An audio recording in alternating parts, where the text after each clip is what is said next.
today I got time, cuz. You lucky on that day I was acting cool, cuz. What? Nigga, what's up? How gangster are you, cuz? Hey. I don't fuck with you, cuz. You disrespecting me. I don't fuck with you, cuz. You disrespecting me. I go hard, cuz. Hey, everyone. I hope you guys are doing good today. Happy Friday, you guys. Come on in. Come on in. It is a lot to get into. It is a lot going on out here. Let me make sure all my screens are up, child. Y'all not be having like 50 million things going on here. Hey, y'all. Welcome, welcome, welcome. I hope everybody is having a good day today. It is a lot to talk about. And yes, today I got time. Last week was crazy. We had a lot of stuff going on in Gangbang YouTube. There's been even more stuff coming out about Big U. Basically, that man is looking at damn near 80 years in prison. So a lot of people have been asking for an update on that. I'll probably do an update sometime this weekend. I don't really want to talk about it on the stream, but I'll try and do some updates. There's been a lot of crazy stories, especially with the hip hop community going on. That story I did the other day about, what's his name, Kizzle, all that damn screaming he was doing. You wasn't screaming when you was doing 100 miles per hour running from the Arkansas State Trooper, sir.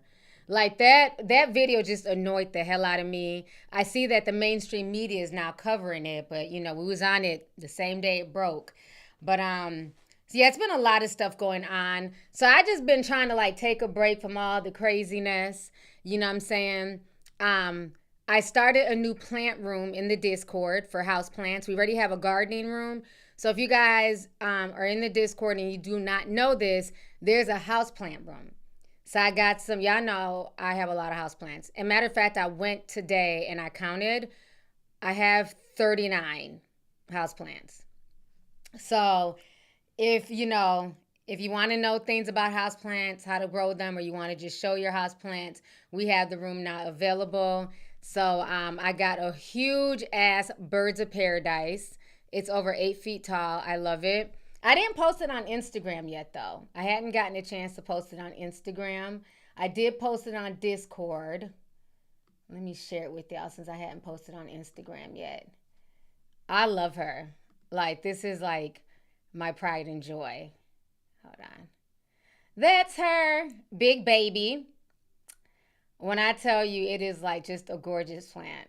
So I've gotten 2 big plants. I haven't showed y'all the second one I've gotten just because I'm trying to figure out where to place it in the house. But yeah, y'all know I love my plants. And this year I am starting a garden. I've had gardens before, but this year I'm really going to take it seriously and start a garden. So I'm starting gardening classes this weekend. So I'll be going to a gardening class tomorrow and I'm super excited for that. So I hope to, the price of groceries and all this stuff going on, I want to be able to like grow all my own stuff so that way I can cut down on some of the prices, because the way that everything is going right now, child, these tariffs, the nonsense that's going on, in the White House, y'all gonna have to learn how to fish, get some chickens, learn to grow stuff. This is the time to learn. It's getting warm. Spring is right around the corner, so I would suggest everybody start taking gardening classes, go get some seeds, and start trying to grow food. It's that real. It's getting real out here, y'all. Or even like they have community gardens where you can buy plots. So I might do that as well, on top of, my backyard. So yeah, you can get plots and stuff. So yes, ma'am. That's how you know you're getting older, child. I love my plants. That's how you know you're getting older, child. Man, my house looks like a jungle. A beautiful jungle. So, let's go ahead and talk about this Brooke Hogan, Linda Hogan situation. We got quite a few people in here. Welcome. So, when they started trending, I'm sitting here like, well, fuck, what year is this? Like 2005? I haven't heard nothing about Brooke and Linda Hogan in years. Now, let me say this. I was a big fan of Hogan Knows Best. I don't know if y'all, a lot of y'all may be too young, because I mean, when that was out, my youngest was like 2 and 3. So put a teacup if y'all remember Hogan Knows Best with Brooke, Nick, Hulk Hogan, and Linda Hogan. That was my show. Like, I watched it faithfully. I was a huge, because I'm a wrestling fan. So, to see Hulk Hogan on a reality TV show, I was here for it. But it's just been a lot of just craziness that has befallen that family over the past 20 years. We had the situation with Nick basically almost killing his best friend. And he's still, to me, a spoiled brat because he got caught maybe like 5 years ago in another DUI arrest. You literally almost killed your best friend. Your best friend turned into a vegetable and you're still out here drinking. That would make me never want to drink a drop, let alone drive drunk again. So yesterday I'm minding my business and all of a sudden Linda Hogan pops up on my timeline. And she looked at who-wee. Child, looked like some damn spoiled milk. So she was going off. She was ranting about Hulk Hogan, ranting about her daughter. She's very hurt. See if I can pull it up. She looks rough.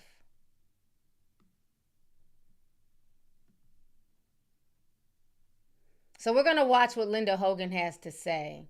This is sad.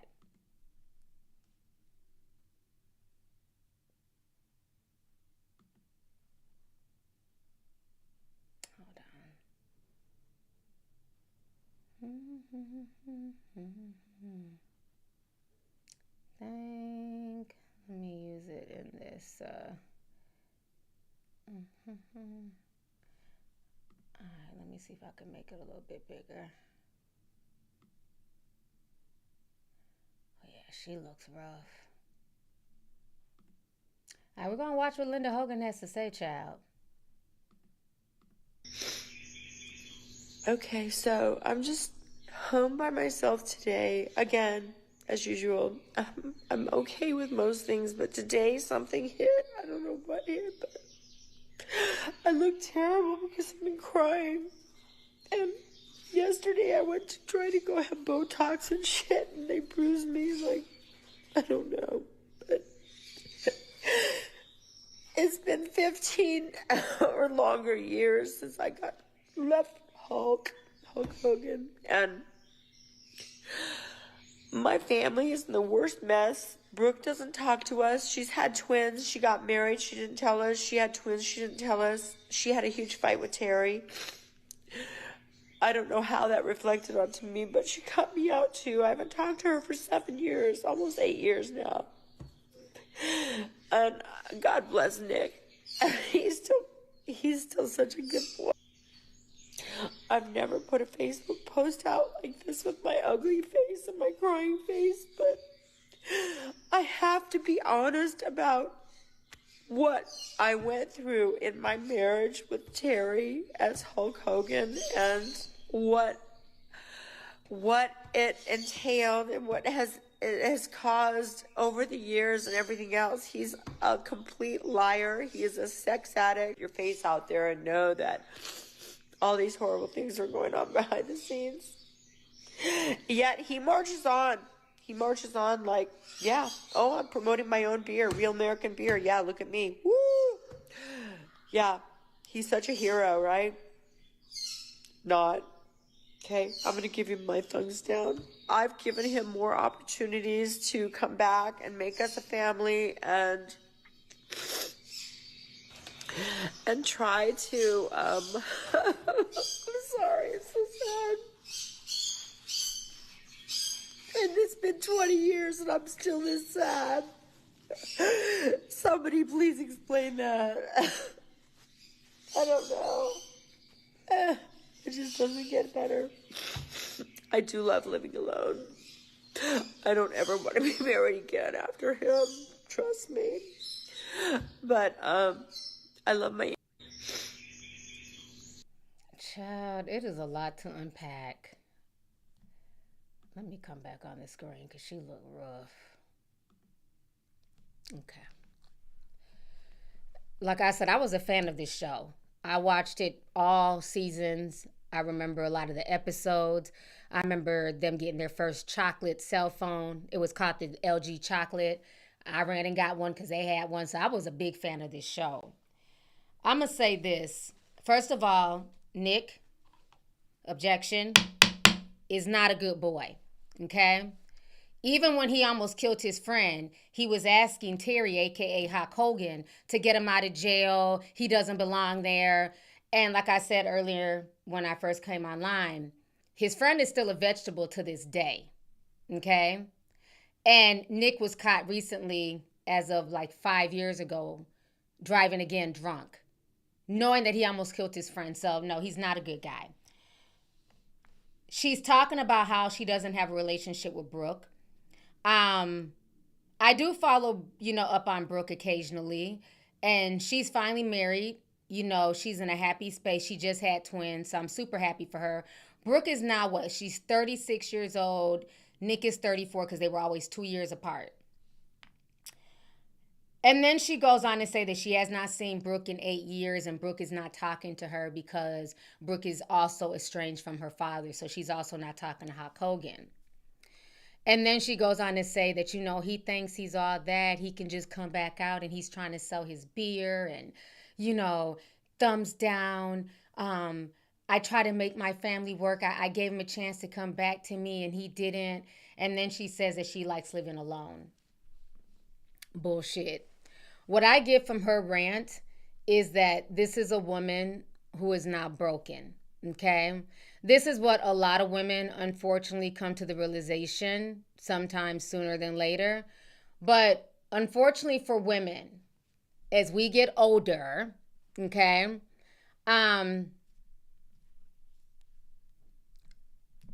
especially, she's having to get Botox.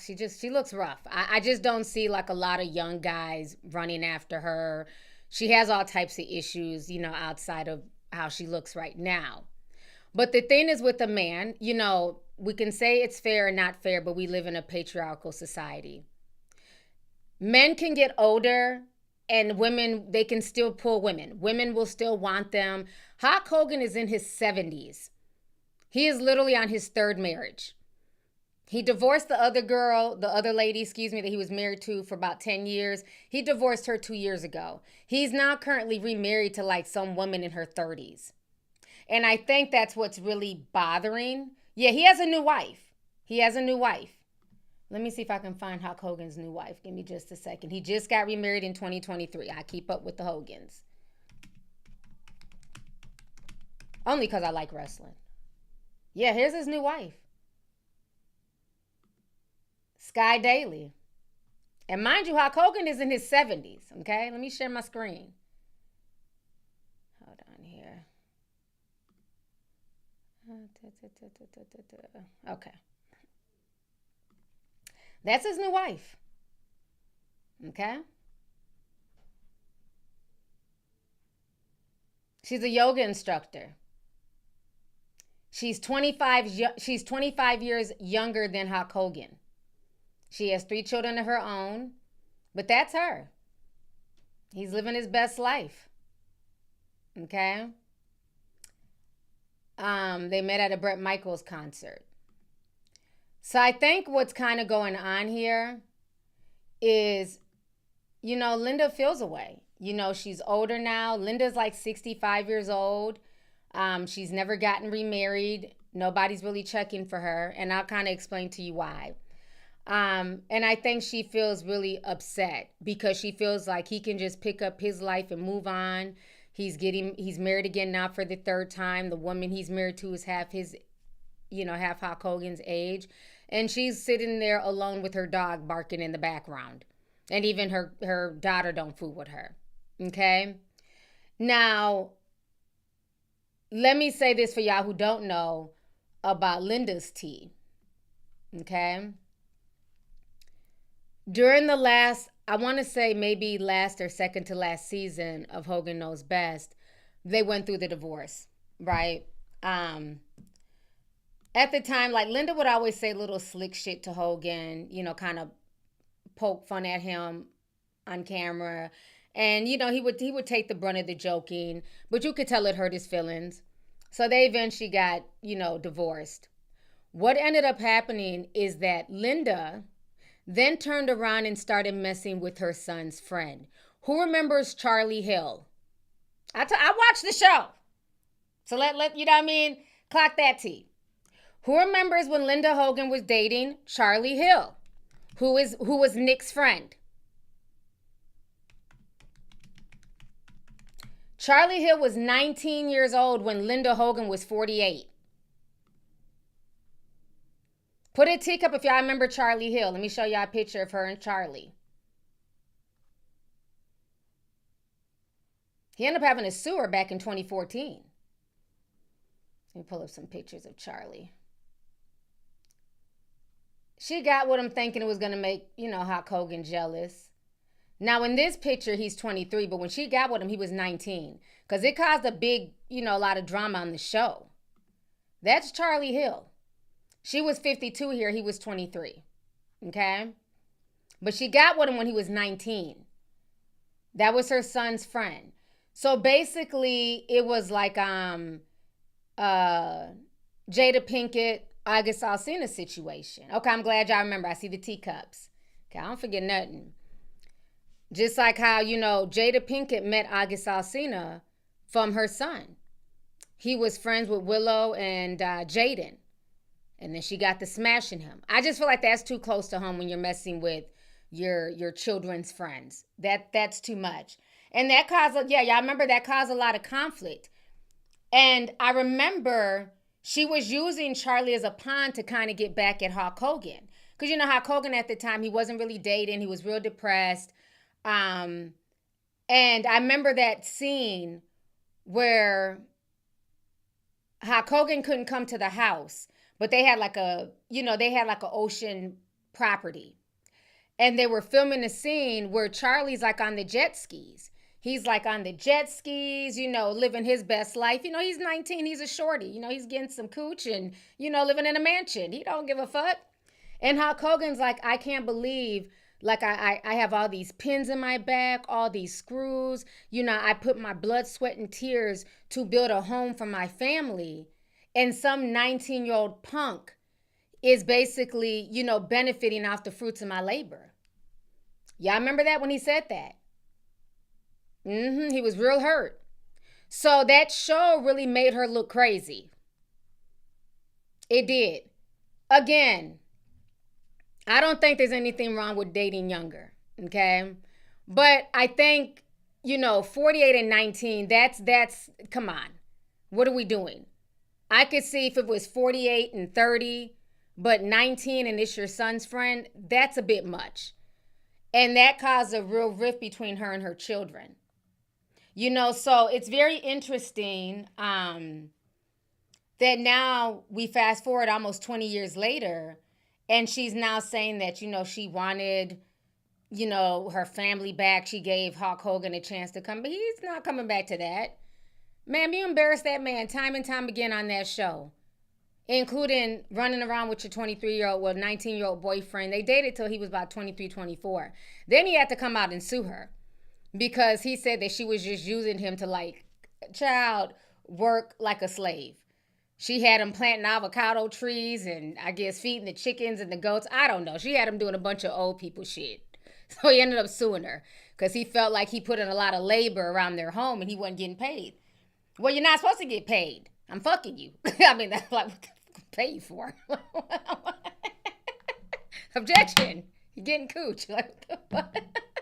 But he sued her. He got like $9 million or something. He got some money, though. He did get some money. She had him plant all types of trees and shit. He was like, she had him doing manual labor. Let me see if I can find the article, child. I don't forget shit. He sued her, though. He sued her. Let's see here. Yeah, here it is. He says, she treated me like a day laborer. It was a nasty little separate. This was like back in 2014 for a lot of y'all who are young who missed this tea. That's him right here. Charlie, I'll wax your yacht for cash. She had him doing all types of shit. Linda Hogan treated her 19-year-old boyfriend like a guy holding up a sign in front of Home Depot, according to a lawsuit that he filed for $1.5 million for manual labor. You'll recall Linda, then 48, started dating 19-year-old Charlie Hill after she split from hubby Hulk Hogan.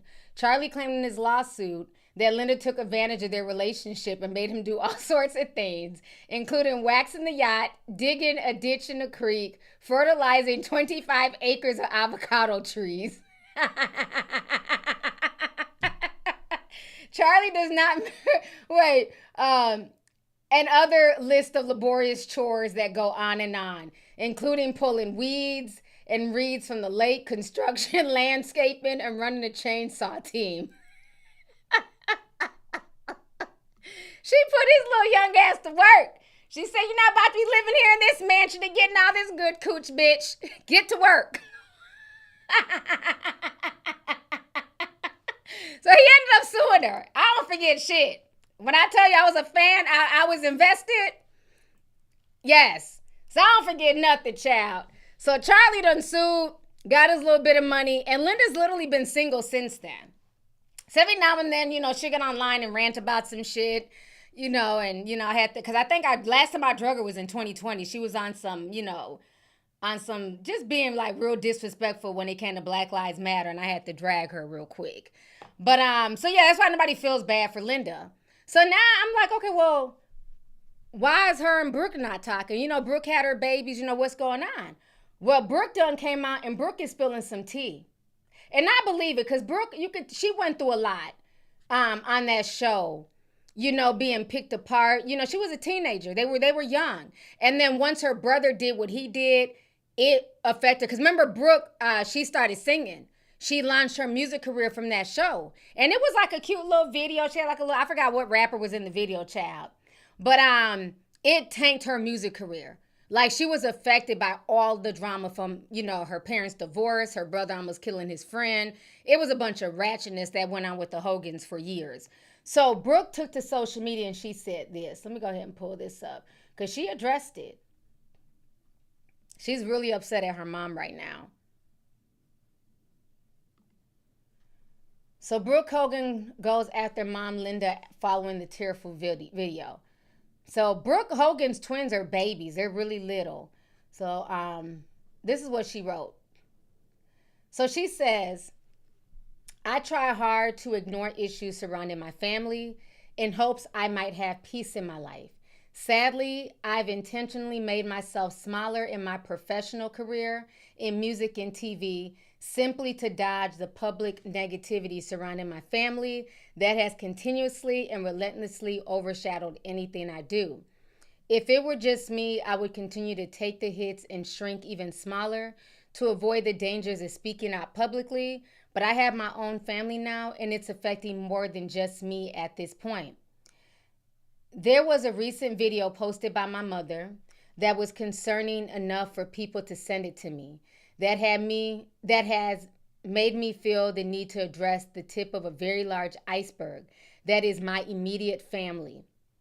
What little I am addressing does not even scratch the surface of what I dealt with in my entire life.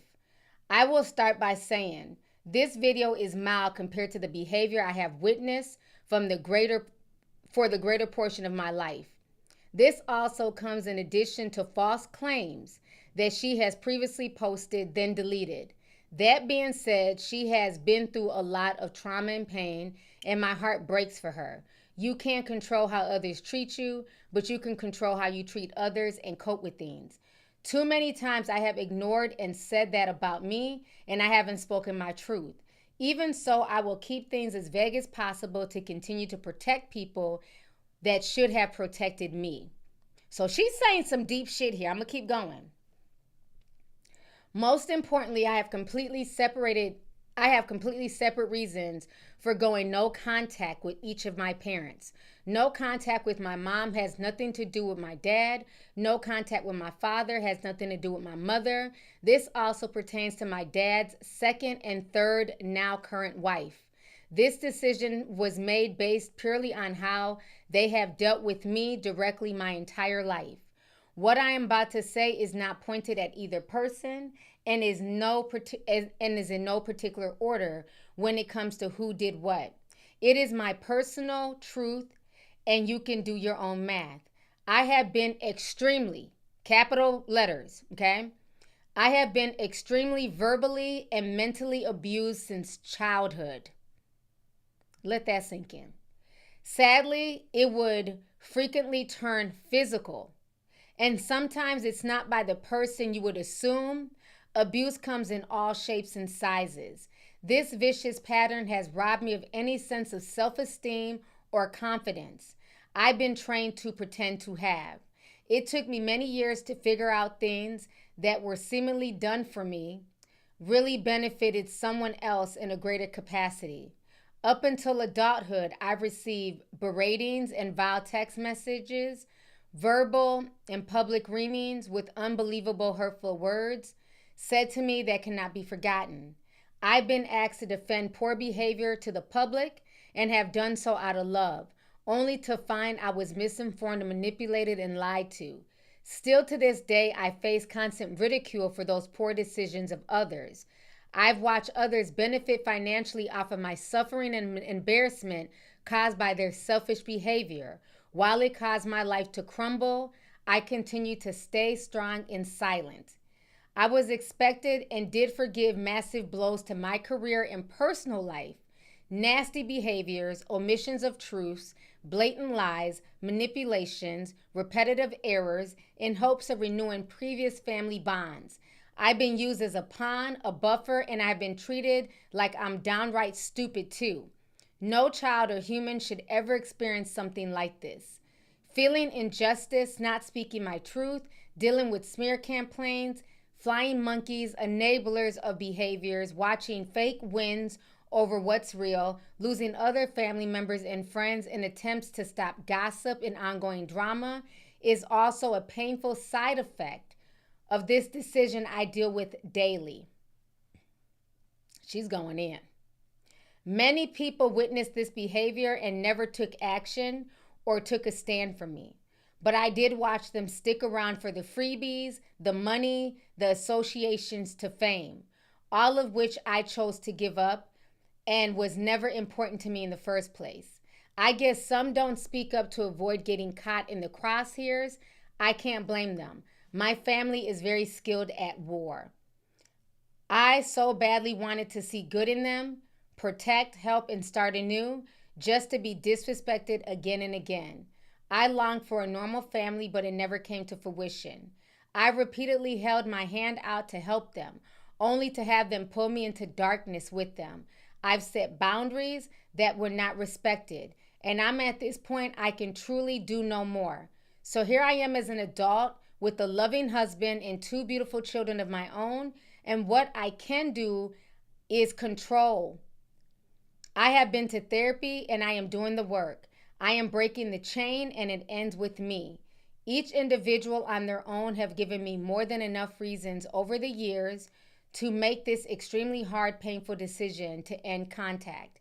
As much as I do not understand and I have empathy for their own, as much as I not only understand and have empathy for their own struggles, I absolutely love them with every fiber of my being, which deep down I think they know. My heart hurts every day, and not a day passes that it does not affect me. Inside of me, there is a little girl who desperately wants and needs her mom and dad. No one wants this, to feel so much pain and not have their parents, but their behavior became more painful than their absence.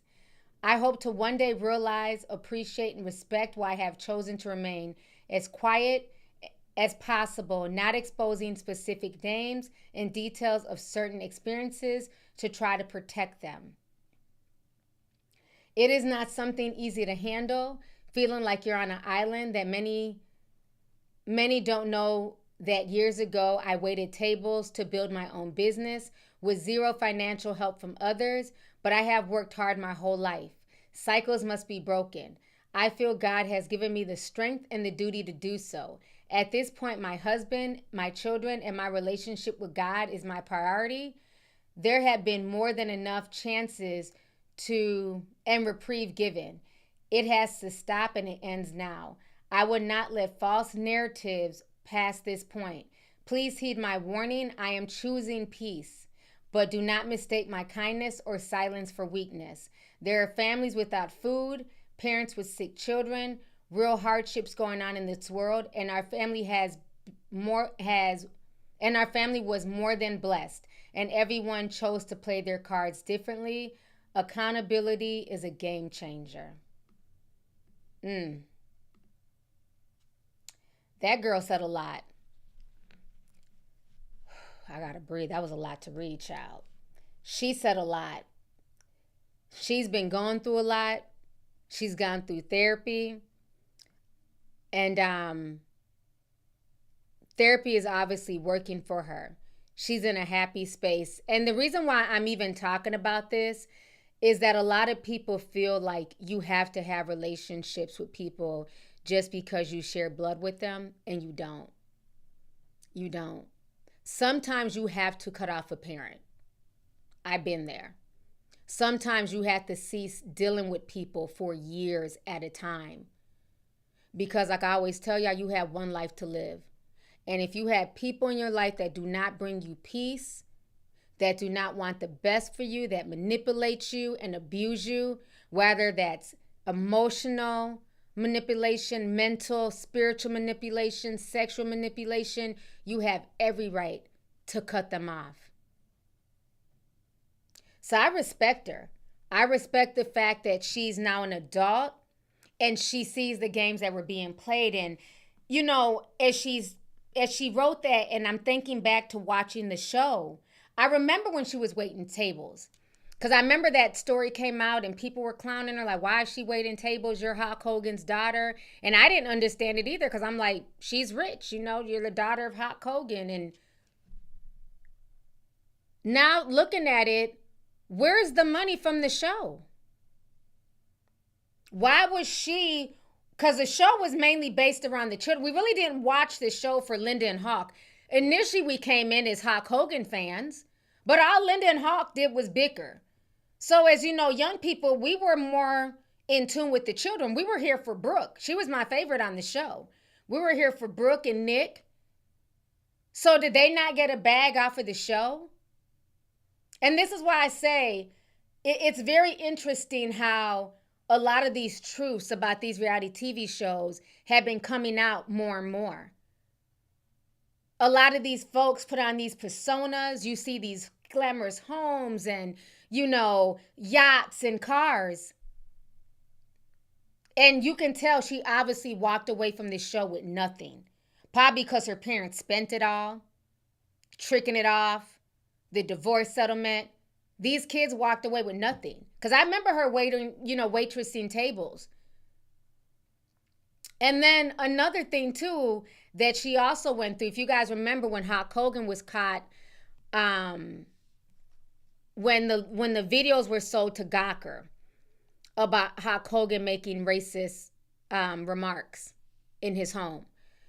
And, you know, I kind of felt like at the end of the day, he was in his home. Somebody privately recorded him. And if you guys remember, put a tick up if y'all remember Hulk Hogan going in on Brooke's boyfriend at the time. Remember, Brooke was dating a black guy.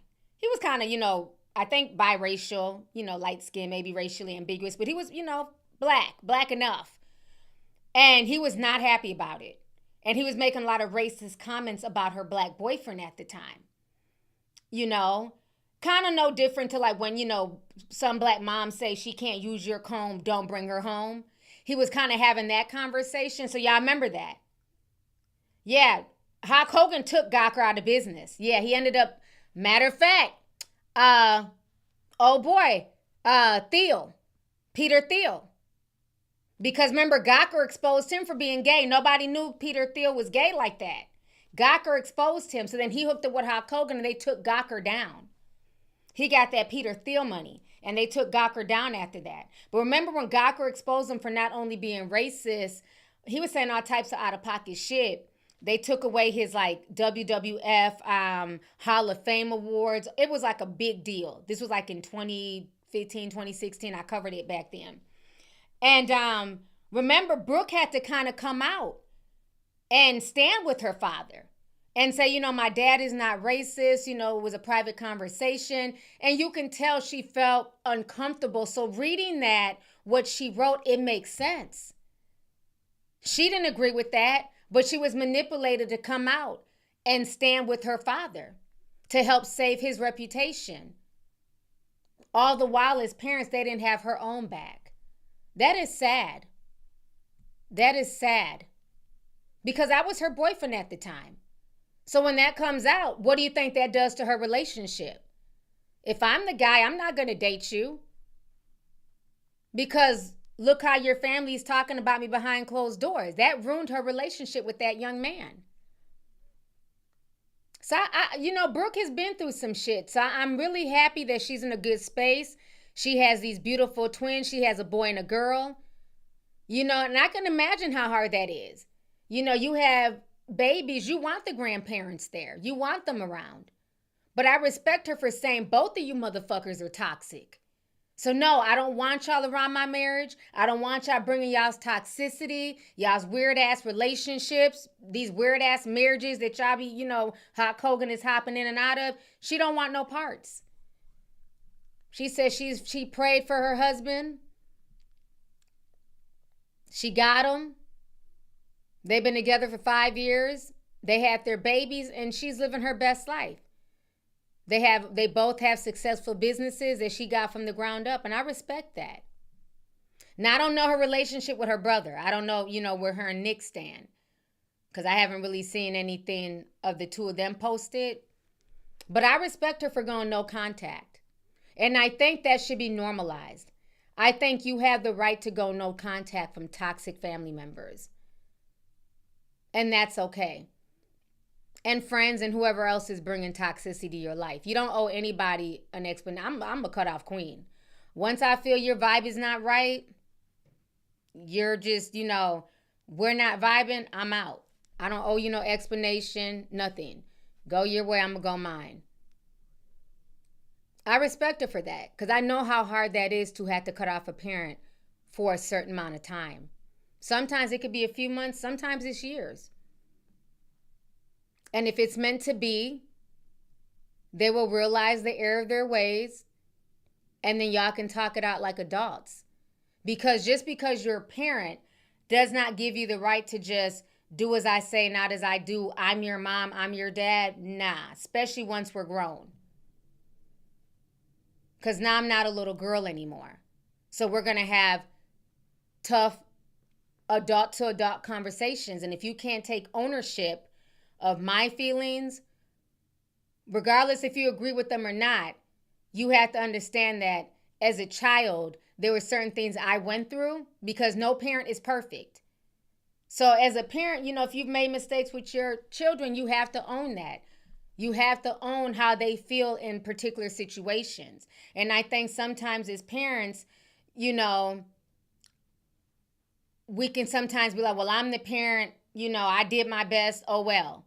Well, sometimes your best is not good enough, and you have to hear out your child, and you have to hear out their grievances, because that's the only way that you're going to be able to move forward. But again, coming from a parent, parenting does not come with a handbook, and you're learning. Even with me, like I had to learn that I had to parent, like it's different now because I have adult kids. So now, I have an adult son who has his own space, his own apartment. So our relationship dynamic has changed. It's not so much like, that's always my child, but now it's like he's a grown man. So I have to come at him differently. We have different conversations now.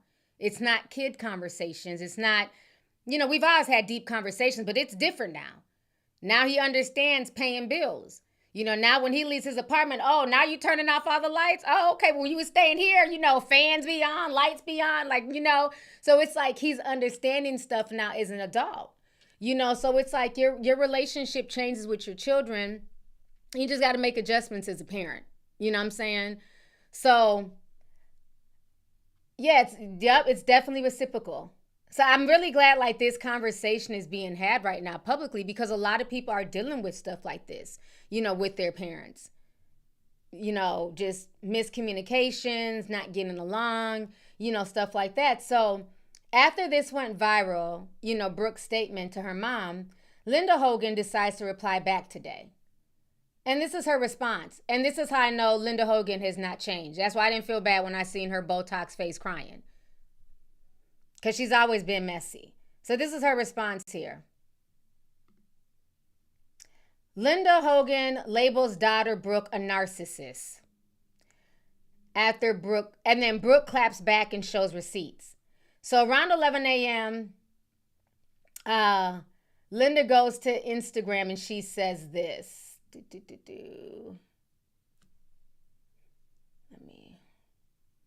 Okay, so Linda says this. Seems narcissism runs in the family. Brooke is a narcissist just like her dad, going out, spewing lies to everyone, and I'm supposed to defend myself. I'm supposed to defend my truth against that. I'm not about to do that. It seems to me that she doesn't want the truth being revealed to her new husband and his family about who she is and the things she did in her past. I think I spanked Brooke once. Yeah, I called her a couple names, but no means ever treated her the way she's painting it. They had cell phones. She could have posted horrible things about me back when all of this supposedly was happening, but nothing, she didn't, because nothing was happening. But when she took her dad's side after the divorce and wrote a Wonderful Mom song and went to all the tabloids because Terry was using her as a tool, her memory is completely screwed about the treatment that she received growing up in our household. And you can talk to anyone. You can ask anyone, you can ask Terry, that none of that stuff ever happened. It is her angle to keep her family away from her now, revealing who she used to be after drinking a half a bottle of vodka. She was so drunk she broke my collarbone and cut my lip and insisted everyone take her to the hospital because she was poisoned and she wasn't. She was just drunk. There's many stories like that, and I'm not going to go on. But I'm going to defend myself against these ridiculous allegations. I'll do that in court if she keeps it up. Girl. Really? Now, let me say this. When Brooke did used to go to the tabloids, siding with her father, you got to understand, her mom was literally dating her brother's friend. What is more embarrassing? Hulk Hogan at the time really is not dating anybody. He was kind of talking, to the second wife. But the second wife was a lot older. I think she was like in her 30s. She was younger than Hulk, but she was in her 30s. My mom is literally dating somebody who went to high school with me and was my brother's friend. She's getting clowned all over the blogs. She's getting clowned from her inner circle, people that went to school with them. So of course she's going to side with her father. You looked ridiculous at 48 dating their friend who was 19. So yeah, at that time, Brooke had fallen off with her. And so then Linda tried to have a spinoff show with her and Charlie. And it tanked. We didn't care. We didn't come here for you and Charlie. So that show just kind of, it fell by the wayside. And then they did a spinoff show with just Brooke, trying to start her music career. And so if the girl was drinking, it was probably because of all this stuff she went through. She had been on camera since she was about, 14, 15 years old. Having her life picked apart, her looks, because she's a really tall girl with a Hulk Hogan chin. I mean, I'm just telling y'all what the, blogs used to say back in the day. As a teenager, that gets to kids. So I think this is really sad that she's doing this. So then after that went viral,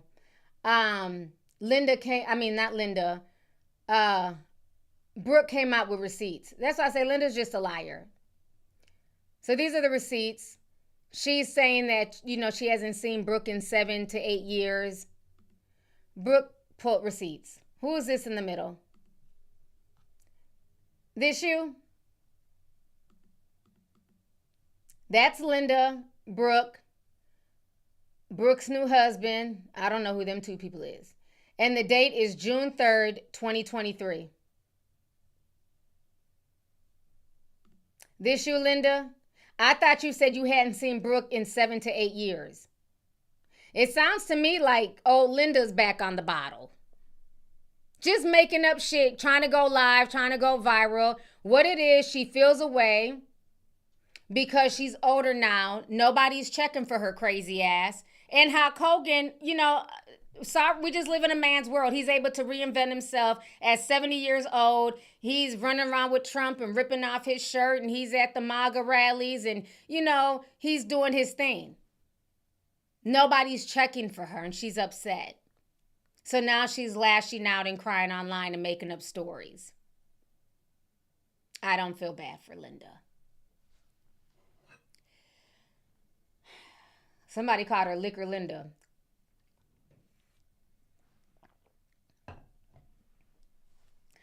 So that is the tea that is going on with Brooke Hogan, the Hogan family, Linda Hogan.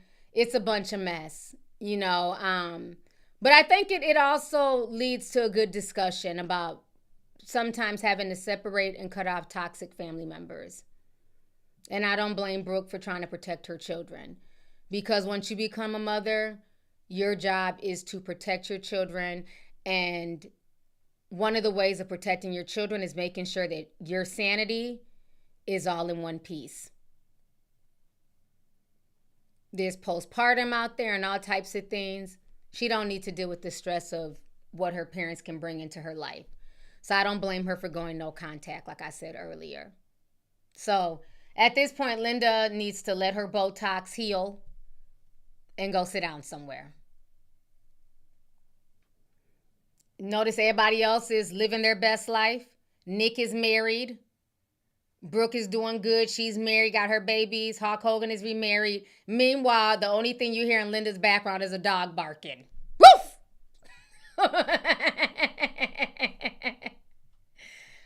Hoo-wee. Ain't nobody checking for Linda, child. Let me go ahead and read some of these super chats here. I am Mike Nice, sent $49.99. Thank you so much. And I hope you enjoyed your first Zoom meeting. It was very nice meeting you. We had a really good Zoom meeting the other day. Thank you to everybody who came through. So thank you for the $49.99. I appreciate you. Let's see here. Looks like we got a lot of new members. Thank y'all for joining the membership. It looks like Salissa, sorry if I said it wrong, Salissa Martinez, she gifted somebody a free membership. Valerie gifted 5 free memberships. So thank you guys so much for gifting memberships to people. So go ahead, if y'all want them, go ahead and get them. Let's see here. I love, MJ says, T, I've been waiting for another live. My birthday's in 5 days. Aries gang, I like to think of this as an early birthday present. Okay, happy birthday. I guess we're in Aries season. All right, happy early birthday to you. Thank you so much. Let's see here. Sally Matu says, just caught up on all your videos while on my walk. I'm glad you're live because I had something to listen to for the rest of my day. No problem. I hope you're having a good time in Puerto Rico, girl. I cannot wait to go back. I was like, I don't know if I want to, I don't know. I want to go back though. I want some mofongo. Like I had such a good time out there. I really want to make another little small girls trip and go back out to Puerto Rico. So I hope you enjoyed your time out there with your friends. Thank you for the super chat. Let's see here. Kit Finn sent $10, says, love auntie, everyone. Starter plants are EBT accepted. Oh, okay. Social services will contact you with gardening classes for cheap /free. Ask WIC 2. The libraries will loan seeds or set up classes for gardening. Oh, thank you for that information. Okay. That's what's up, child. So you can buy plants with EBT money. I love that. That's how you know it's getting hard out here. They said go ahead and just grow your own food at this point. Yeah, I suggest all the tea sippers get into gardening because the way everything is going, the economy, and not even the economy, ain't nobody there to pick the fucking food. Can we start there? Yeah, I said all the Mexicans were taking the jobs, but I damn sure don't see a bunch of these folks running to go, pick the fruit. You got the fruit and the vegetables rotting. There's nobody to pick the fruit and the vegetables. There's not a lot of people to milk the cows. all of that was dependent on immigrant labor. So I'm not seeing as many fresh groceries at the grocery store. So yeah, if EBT is accepting, willing to pay for plants, that lets you know where this is going, y'all. So yeah, I'm about to start Googling farmers in my areas and, become good friends with some farmers, child. Hell, I'll go to your field if you let me pick some of your fruit. If I can take some home, I'll be out there picking some stuff. I'm only be out there for an hour and a half. I ain't gonna be out there all day now, but I will volunteer to pick some stuff. I ain't gonna be out there. I ain't no slave. I'm gonna be out there all day. I'll be willing to go out there and go garden for a little bit. Gonna have me in the hot sun all day. But I would be willing to go out there and, just pick some stuff. I'm gonna start finding some little gardens and co-ops on top of growing my own. So yeah, I got grow lights. I went and got some new grow lights. They came. I got some humidifiers coming for my big, for Big Baby and my other big plant. So I'm taking it seriously this year. They have sparked me. They have forced my fucking green thumb, okay, to put in some work. But thank you for that tip. I appreciate you. Let's see here. Common Free sent 400. And I think Naira in Nigerian money. Okay, NGN. They said the original entanglement. Yeah, they were. They were the original entanglement. That entanglement with August was crazy. D. Elaine gifted 2 memberships. Thank you so much. Appreciate you. Miss Anonymous also gifted a membership. Thank you so much. Let's see here. Rose Marin says, now I got to go watch About Us by Brooke. It was a bop. Oh, her song back in the day. Yeah. Thank you for the super chat. Let's see here. The Pimpin' 51 sent 5 says, hey, lovely T, love the show. Always looking gorgeous and stunning. Keep up the good work with your coverage. Thank you so much. I appreciate you. Thank you for tuning in. Fabulous Face sent 199 says that was deep, praying for healing. It really was. It really was. I'm glad just so, articulate, well-spoken. I'm glad she was able to write that out and, just kind of give us the insight into what's going on with her. Kimon Beer sent $5 says, Brooke's song was with Paul Wall was a banger. When Hawk got caught being racist, he was complaining about her being around all the rap niggas. Oh my gosh, yes.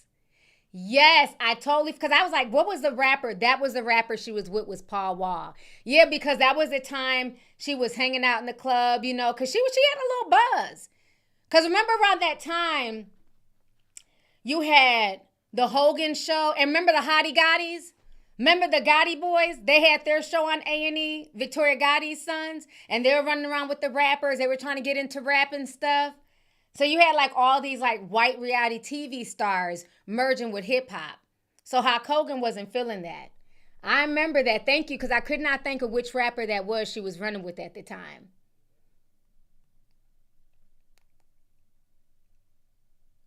Jesse Adams says, blood is thicker than water is overrated. Toxicity happens within family all the time.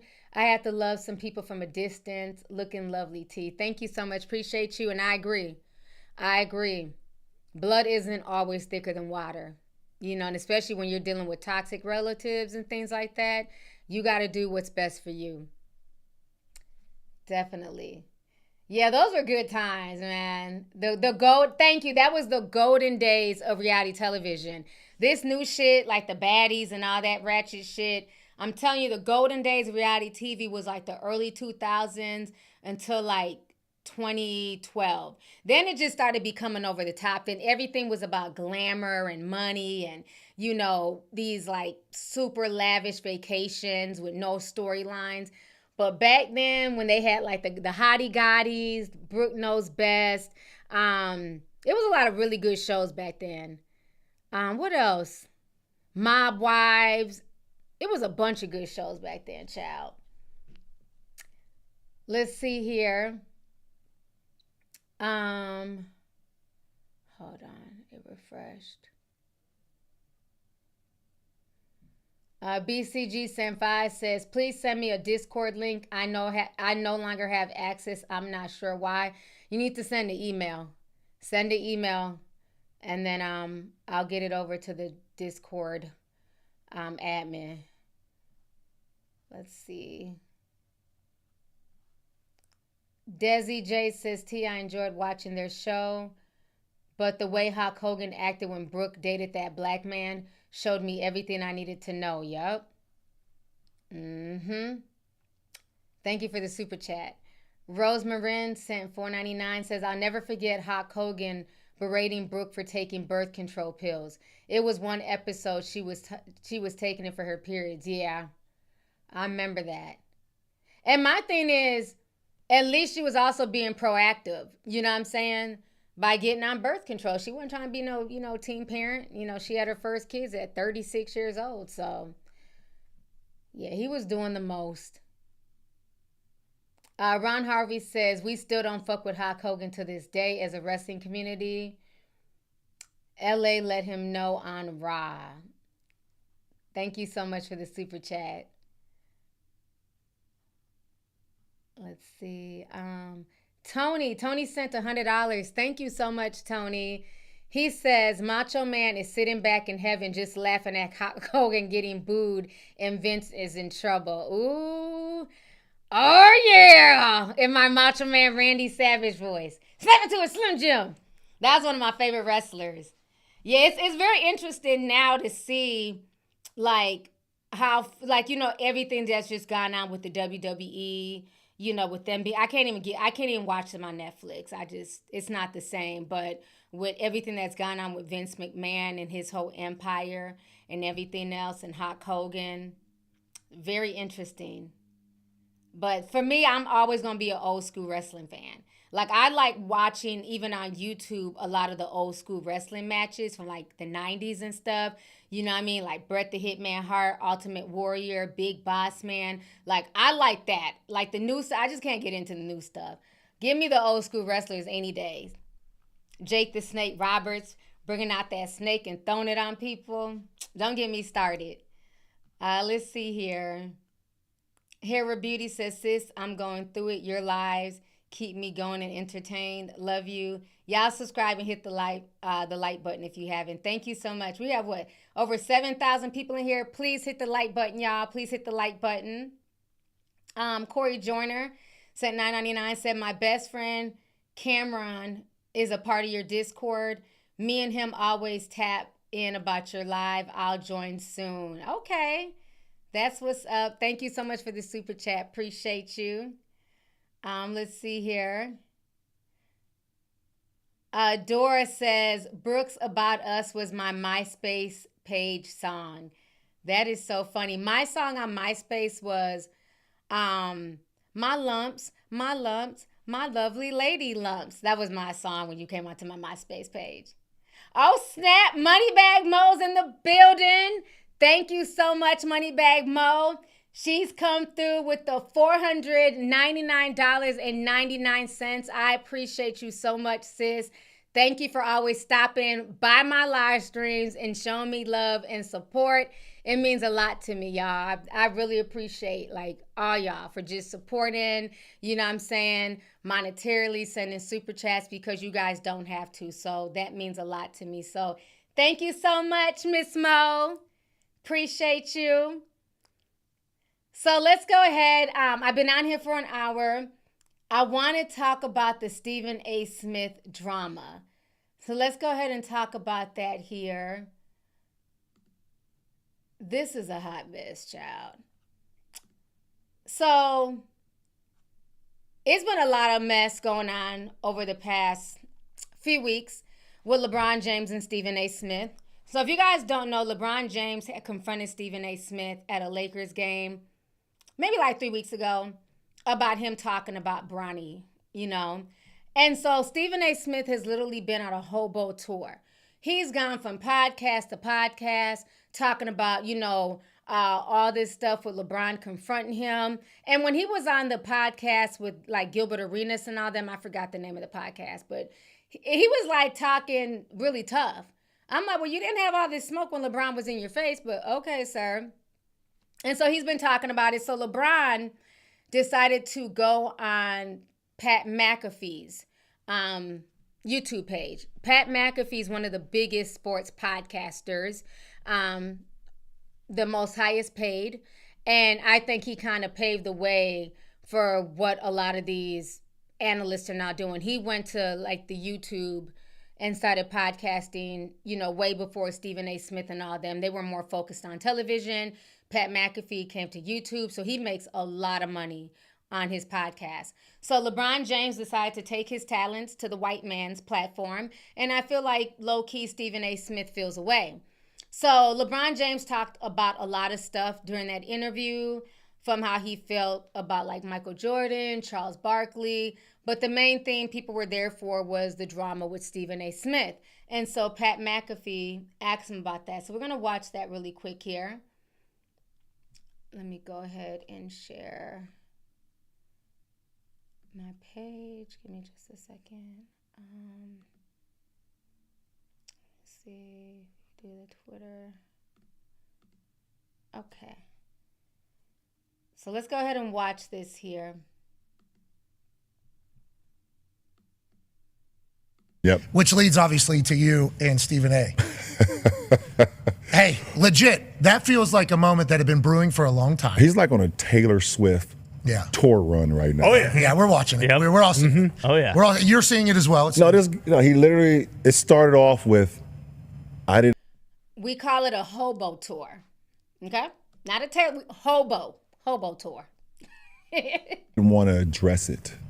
Yeah, sure. I didn't want to address it. I wasn't going to address it, but since the video came out, I feel the need to address it. Yeah, went viral. You would be not to talk about it. Are you kidding me? If there's one person that couldn't wait to the video to drop so you could address it, it's your ass. Like seriously, and like another, he completely like missed the whole point.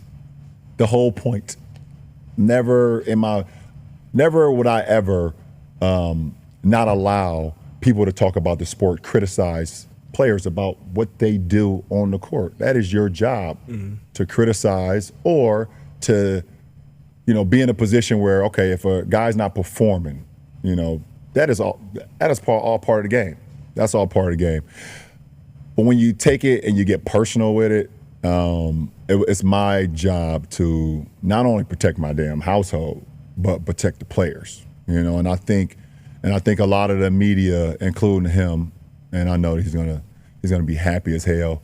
He's gonna be smiling from ear to ear when he hears me talking about it again. Oh my God, he's gonna get home and grab some ice cream out of the fucking freezer and sit in his chair in his tighty whities on the couch. I hope at some point you two do get a chance. Like, but you're right. Dude, like relax, bro. Like relax. Like seriously. All right, so let me come back on the screen here. So y'all heard what, King James had to say about the situation. And so, of course, that went viral. Stephen A. Smith went on a huge rant on First in the Morning on ESPN. But during that rant on ESPN, he also lied, said that LeBron James was not at Kobe Bryant's funeral, which that has been debunked years ago. He was there. The reason why he wasn't trying to make it about himself, he was low-key in the back because he didn't want to make Kobe's funeral about himself, but he was there. And then he also talked about him skipping D-Wade's, whatever celebration. So we're going to go ahead and listen to Stephen A. Smith's first rant. Before he got here in 2000. Hold on. That's the right one? Yeah. Let's listen to this one here. Okay.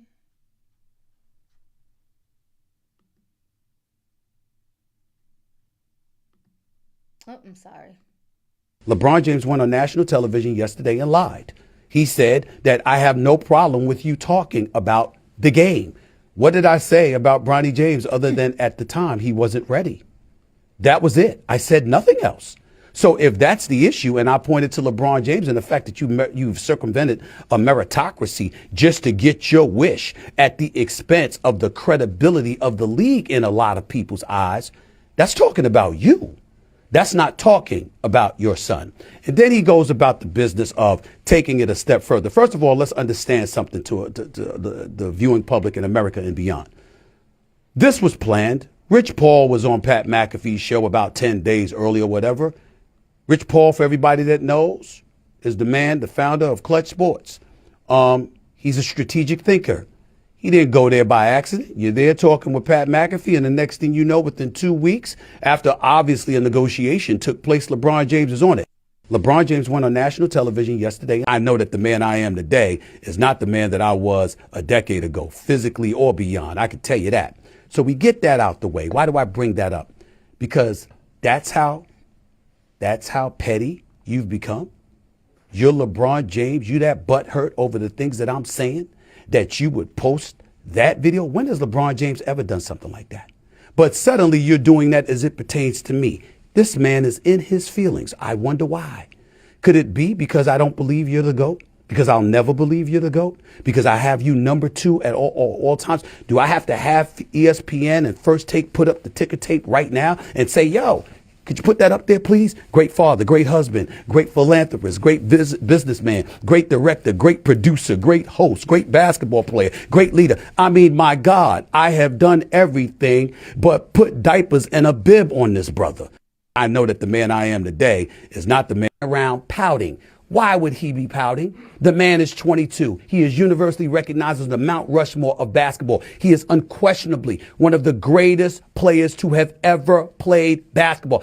I have him top 2. Stab me in the chest. Crucify me. Throw me in jail. Of the thousands upon thousands of players who have played in NBA history, I have this man number 2 overall in the history of basketball, despite Kareem Abdul-Jabbar being a 19-time All-Star. Around pouting. Why would he be a 6-time champion, a 6-time league MVP? It was the greatest, the most trusted move, offensive move in NBA history with the skyhook. I still had him ahead of Kareem Abdul-Jabbar. It's not enough. So much so that you go this route. It's very unfortunate that he has done this. It's very unfortunate that he has tried to ostracize me amongst the NBA community and the sports world and beyond, talking about how I talk about I'm pooping on the players and all of this other stuff. They don't bring up all the time we praise the players. I applaud them when they win. I criticize them when they're messing up in an effort to make sure that you don't do it again. I'm not wishing anybody to fail, but I have to call it how I see it, because I have an audience to answer to. A 6-time champion. All right. Let me come back on the screenshot. Okay. So let me see if I have the clip of him lying about. Yeah, this is the clip of him lying here. I didn't know if I had it. Hold on.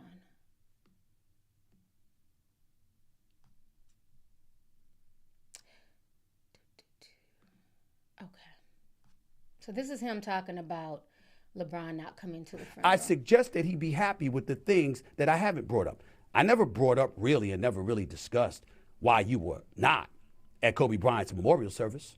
I never really brought up or discussed why you did not attend Dwayne Wade's Hall of Fame induction when that man was directly responsible for you capturing a championship for the first time in your career. I brought up none of that.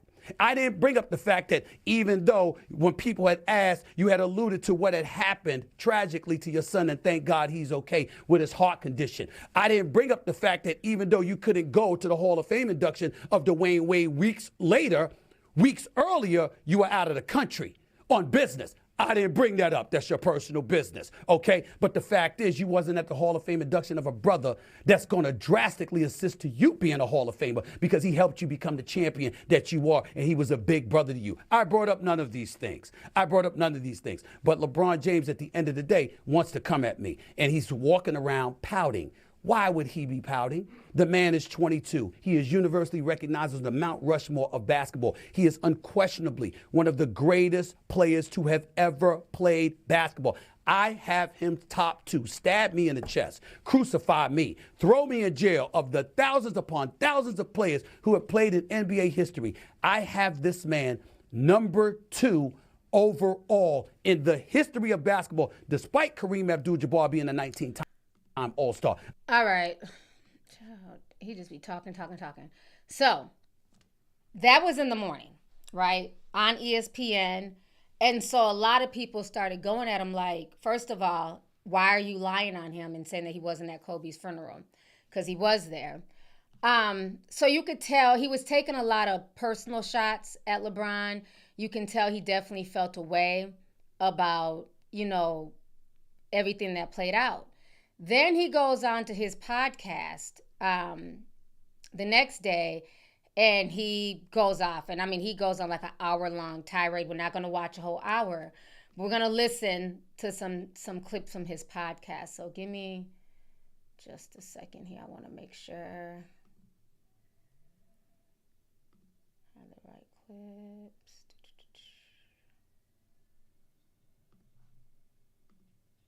Okay, so we're going to go ahead and listen to this. It wasn't about the problem that LeBron had, about his son. It was LeBron having a problem and finally finding an excuse to do what he always wanted to do, which was confront me in an unfortunate and public platform. I'm not going to go as far as I want to go in saying how weak that stuff is in terms of how he confronted me. I would have waited. I got nothing to say to him now. We'll probably never speak in life again. But if he wanted, I wish he had the shop. I wish he invited me on. Not my platform, his platform. You can't defend the stuff that he's done. You have no idea. But he knows I know. We want to go there, let's go there. Slithering and just through stuff and always with the two-faced nonsense. Y'all don't know the half. Y'all don't know. So when he went on Pat McAfee's show earlier today, it was no surprise. The show that comes on after First Take.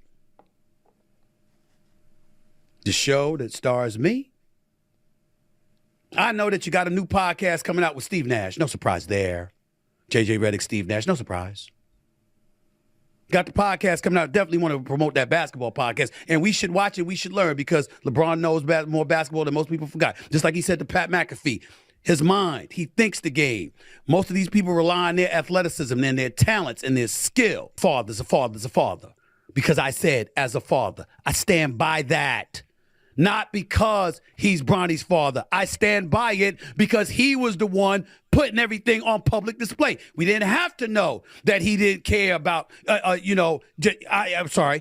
We did not have to know that he was willing to go someplace else practically for free. We did not have to know that it was not about the money. We did not have to hear him say, you want me, draft Bronny. We did not have to hear him say, my son is better than half the players or some of the players in the NBA right now before he ever played an NBA game. You did that. That was LeBron James who did that. He wasn't asked that. He wasn't asked his level of culpability in all of this. He goes on there and he talks smack. Cool, I got it. I got it. So it is what it is. I did not know we were being videoed at courtside. He was walking out of a timeout. I did not know initially that after he finished getting in my face, he looked right up at the camera. Go back and look at the angle. I didn't know that. I didn't know that. When I went on the air the next morning, we had a morning meeting, at which time I said to the staff at First Take, I don't feel like talking about this. And then minutes later, they said it's the #1 trending topic in sports. You have to talk about it. The bosses, you have to talk about it. What do you mean you ain't talking about it? This is what you do. This is sports. This is a sports story, and it directly involves you. What you mean you ain't talking about it? So he might think I'm salivating and I was happy to discuss it. I'm not happy to discuss a dude getting in my face, telling me stop shitting on his son. If you weren't happy to discuss it, why did you continue to go on a hobo tour discussing it over and over again? You were just as happy. Like, quit fronting. This was gold for him.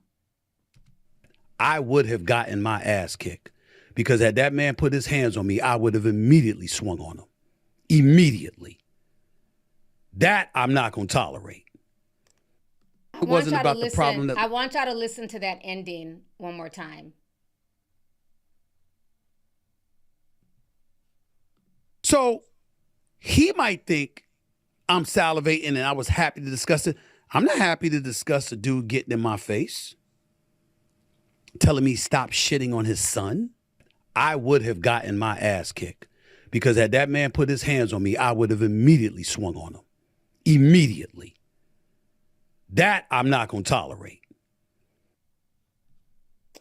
All right, let me come on here. So y'all just heard what Stephen A. Myth had to say. What is kind of bothersome is in the history of commentary, I've never heard a commentator say something like, if he would have swung on me, I would immediately swung on him. Imagine if like one of the white male commentators said that about a black athlete. You know, people would have looked at it like, what kind of racist shit is this? Like, you know damn well that LeBron was not going to swing on you. It's like he's trying to push this out there as if LeBron was coming to like physically attack him. This is my issue, right, with Stephen A. Smith. Now, let's go back to the whole Bronny thing. What I don't like is when everything was coming out with LeBron saying that, you know, Bronny was one of, like, he was better than guys in the league. Now, he was hyping up his son, right? I guess, as you should. It was YouTubers. It was regular sports commentators on YouTubers. People who sit in their bedroom who were calling out the BS, who were saying Bronny's not ready. Look at his stats from high school. He's not ready for the league. LeBron is just doing this as an ego thing. This is what, and I was saying it myself on my platform. And I don't even have like a sports page, but I keep up with sports. I was saying it, but, you know, there's way bigger, you know, black male sportscasters, you know, they have their own YouTube channels who were saying this, right? So what I don't like is that a lot of times the mainstream media will watch what, like, you know, what you want to call the little people, the little commentators. They'll watch people like us and see what the vibe is on social media and then switch their stance, because initially Stephen A. Smith was team LeBron, team Bronny. He was never talking about Bronny's stats, Bronny not being, you know, ready for the league. He was holding back a lot.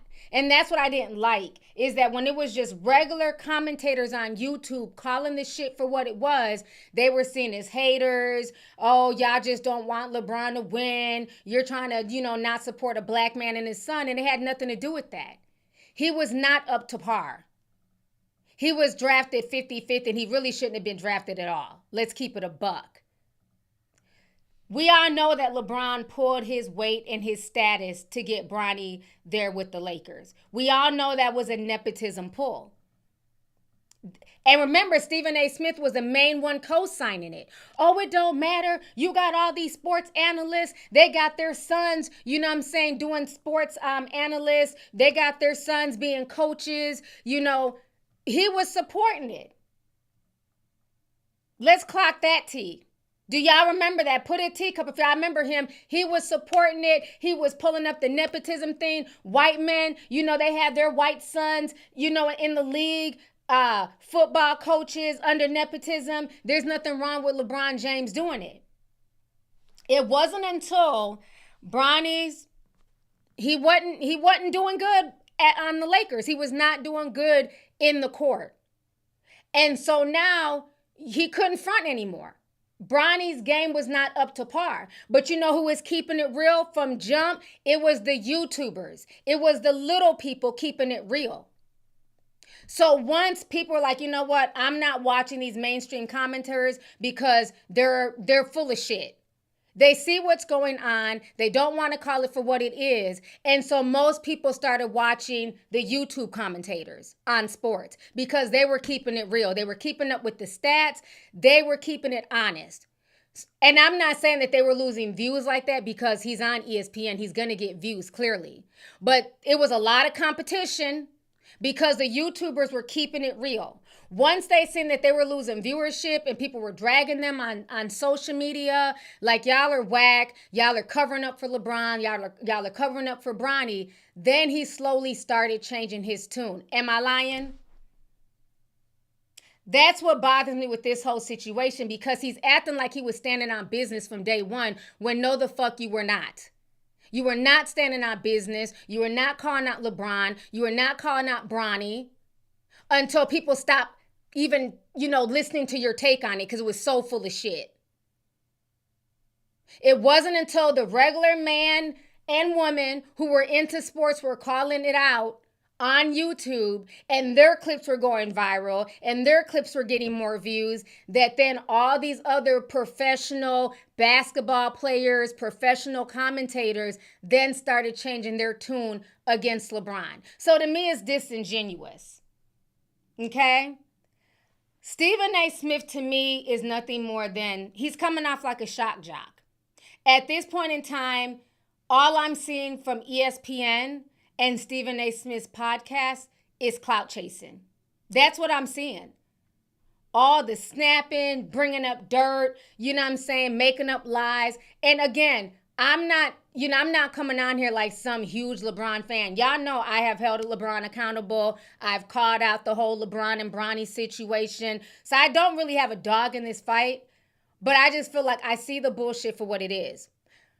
What ESPN and Stephen A. Smith are trying to do, what they've been doing, they are in competition with regular podcasters, okay? As regular commentators on YouTube, we don't have a big overhead. We don't have a whole team to pay. We don't have, the lighting. We don't have the sound guy. It's just us. So we get our bag. But with ESPN, their views are down. They have a lot of people to pay. So now we have to really get in the mud. It's not even so much his beef with LeBron. If you really look at this deeper, he's beefing with other, this is them against other commentators on YouTube. They're trying to snatch that viewership and bring it back to ESPN, bring it to Stephen A. Smith's podcast. And how do you do that? Beefing. They're literally trying to turn this into like how Kendrick Lamar, the Drake situation. They're trying to snatch viewership away because their viewership, not that it was, horrible, but they're definitely losing viewers to regular people on YouTube, and they don't like that. Corporate is not what it once was. And to me, Stephen A. Smith is the perfect pawn to do this. He's always been brought in to create dissension against black players. Let's keep that real. He's been doing this from day one. There was a level of professionalism back in the day with ESPN when you had like Stuart Scott and other people. Stephen A. Smith and Skip Bayless were brought in to be agents of chaos. Skip Bayless has trolled LeBron James since he was a shorty in high school, coming into the league. These are people who are failed basketball players. From what Jason Whitlock, his big ass expose, Stephen A. Smith never even played basketball. I think he played for like a short time. He made up a whole entire team. Nope, there's no receipts that Stephen A. Smith did anything in college. But he has all these critique for these black men coming into the league. And he's been doing this for a while. And the thing that's bothersome is it's okay to give your opinion. It's okay to critique. But what I've noticed with him it gets very personal when he comes to talking about the black players. I have not forgotten, okay, how he treated Kyrie Irving. Can we clock that, T? Him and Uncle Shay Shay. All because Kyrie did not want the C-19 shot, they drugged that man for the filth. Called him everything but a child of God. I ain't forgot. And then when Kyrie was going into the playoffs and it was cool again to support him, they want to act like they're Team Kyrie now. They didn't drag the white players who didn't want the C-19 shot as hard as they drug Kyrie. Even LeBron. Remember, I clocked LeBron's T on that shit. That's what really made me fall back from LeBron, because I used to be a real big LeBron fan, but I'm like, okay, you just gonna go wherever the wind blows. So you just gonna blast Kyrie and, talk all this shit over some Jewish book, the Jewish movie, and it wasn't even really about the Jews. He posted a link to an Amazon thing and you just threw him under the bus. But then in the same breath, you'll sit here and big up this fucking serial killer, King Von. You're working out to King Von's music. When King Von died, you're giving him homage. Why?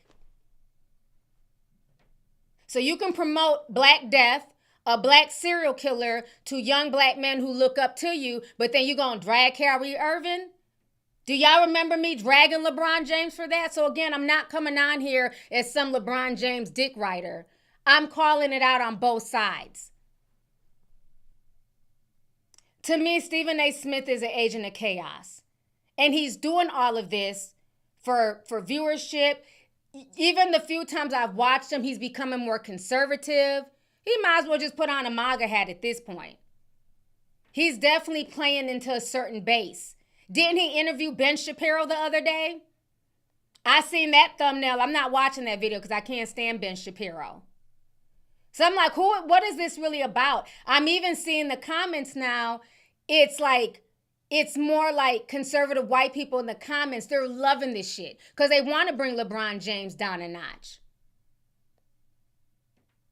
LeBron James has his faults, but you still got to give him props. This man has been in the league for years. He is 40 plus, still playing in the NBA.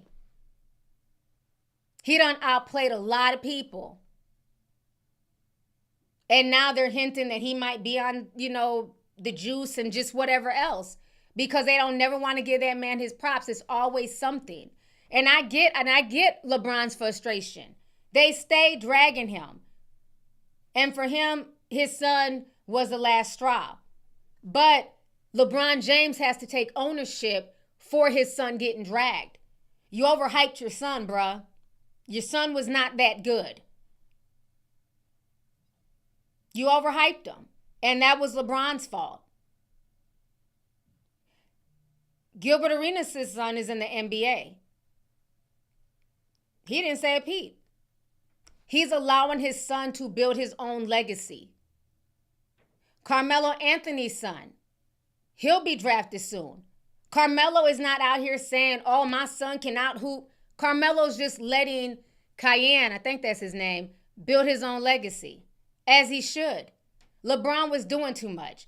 You was adding too much sauce onto Bronny, and he's doing good now in the G League, but that don't mean shit. You said he was playing better than NBA players in the NBA now. That's where you got to take ownership. You hyped that up, and it ended up being a bust. And I'm sure he'll come back in the future and do a better job. But LeBron has to take ownership for how he hyped up his son. And I get supporting your kids. You know what I'm saying? But you don't want to overhype them up, because he does not have LeBron James skills. Like the skills that LeBron James had at his level, at his age, Bronny doesn't have that. And that's okay. But I think he put too much pressure, and that's why people are attacking, because he didn't just let it play out.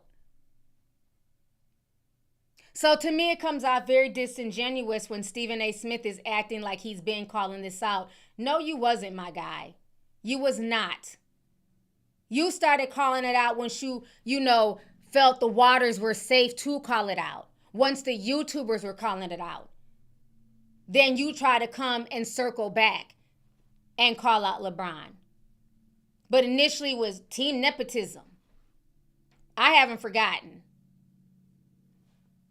So to me, I feel like at the end of the day, he does have personal issues with LeBron James. And I think part of why the NBA have become unwatchable outside of the players not really playing as much, you know, players just, oh, I'm sad.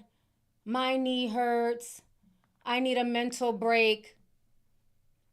Outside of all the bullshit and them just constantly want to throw three-pointers, I think the reason why it's also become unwatchable and the reason why these players are scared to play is because, one, everybody has a soapbox.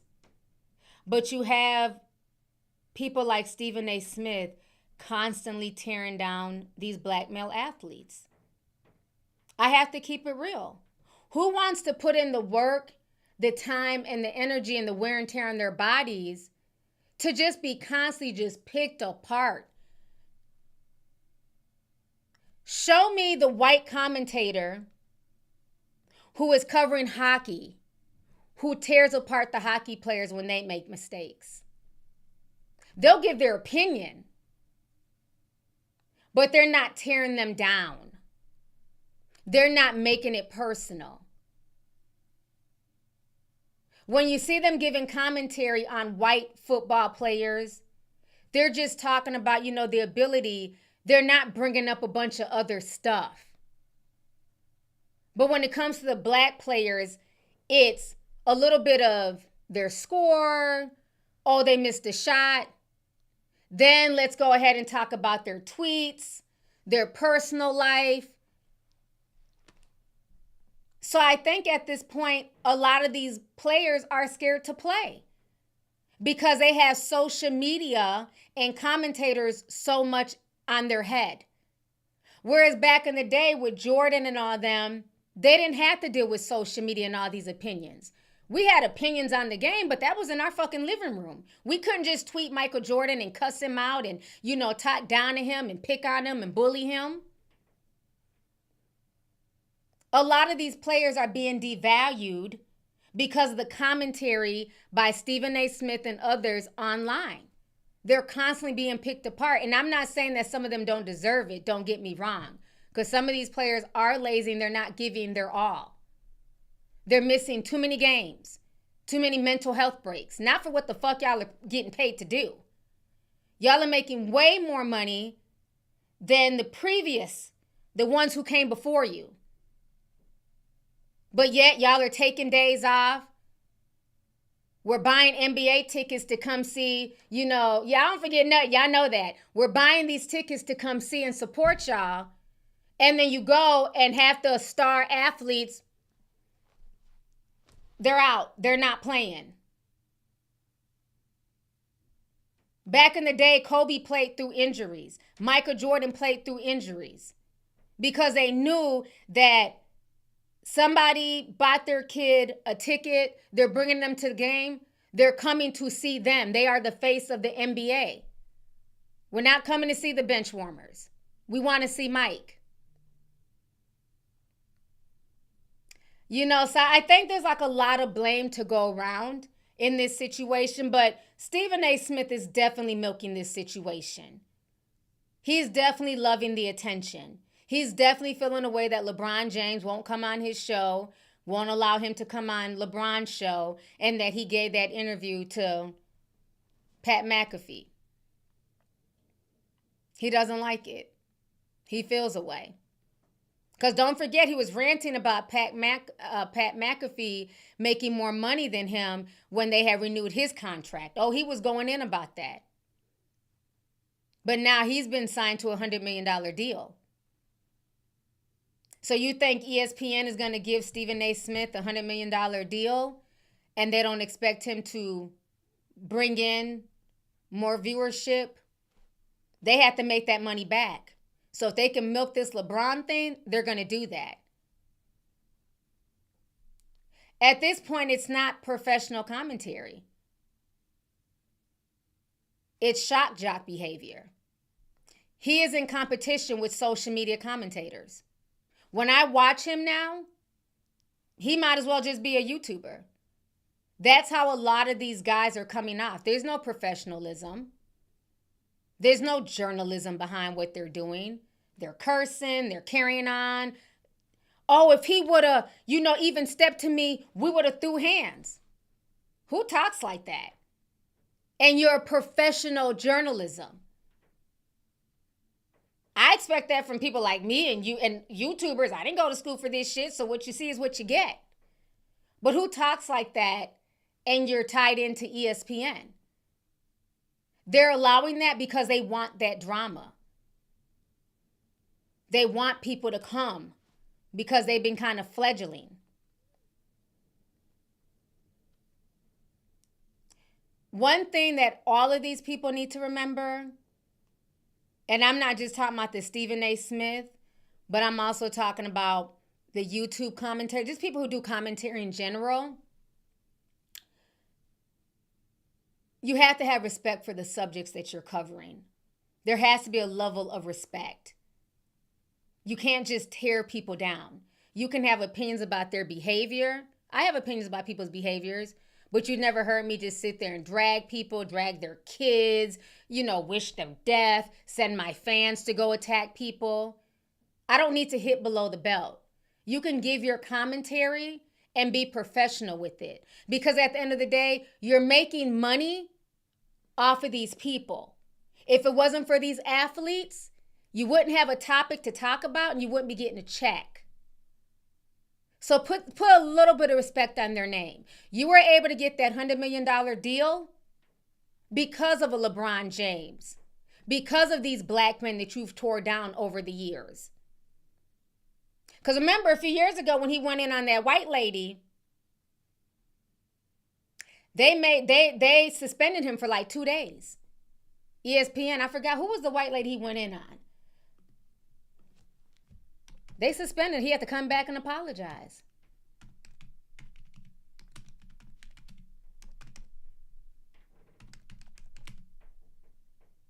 This was a few years ago. I don't forget shit. Yep, 2014.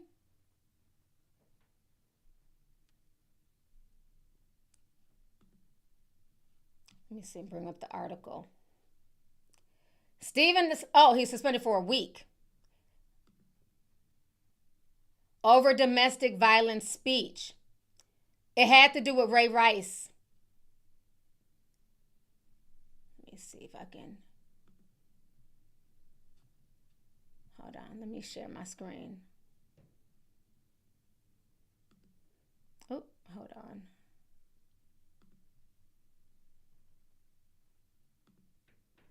Do y'all remember this? Stephen A. Smith suspended a week over domestic violence speech. Remember, they say here, first take, suggested that women might provoke men into assaulting them, specifically over the Ray Rice domestic violence. And so it drew criticism from ESPN colleagues, including Michelle Beadle. After the backlash, Stephen A. Smith apologized for his remarks in a tape segment on ESPN, stating he failed to articulate his view properly. See, what they're not going to do is allow him to ever disrespect white women. I don't know if y'all remember that. So he can go in on Kyrie Irving. He can drag LeBron James. He can go in on, Bronny.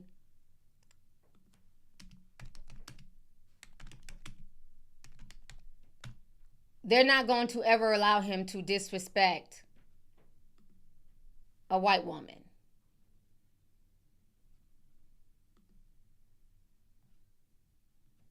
Because his co-host, the white lady, was real upset, the Michelle. But yeah, he was suspended for that. For a week. So ESPN, they know what they're doing. It's always cool to attack your own, but don't get out of line. Don't get spicy and come for one of theirs. So, I'm not impressed by his rant and rave. Because like I said, I'd be more impressed if he had that stance from day one.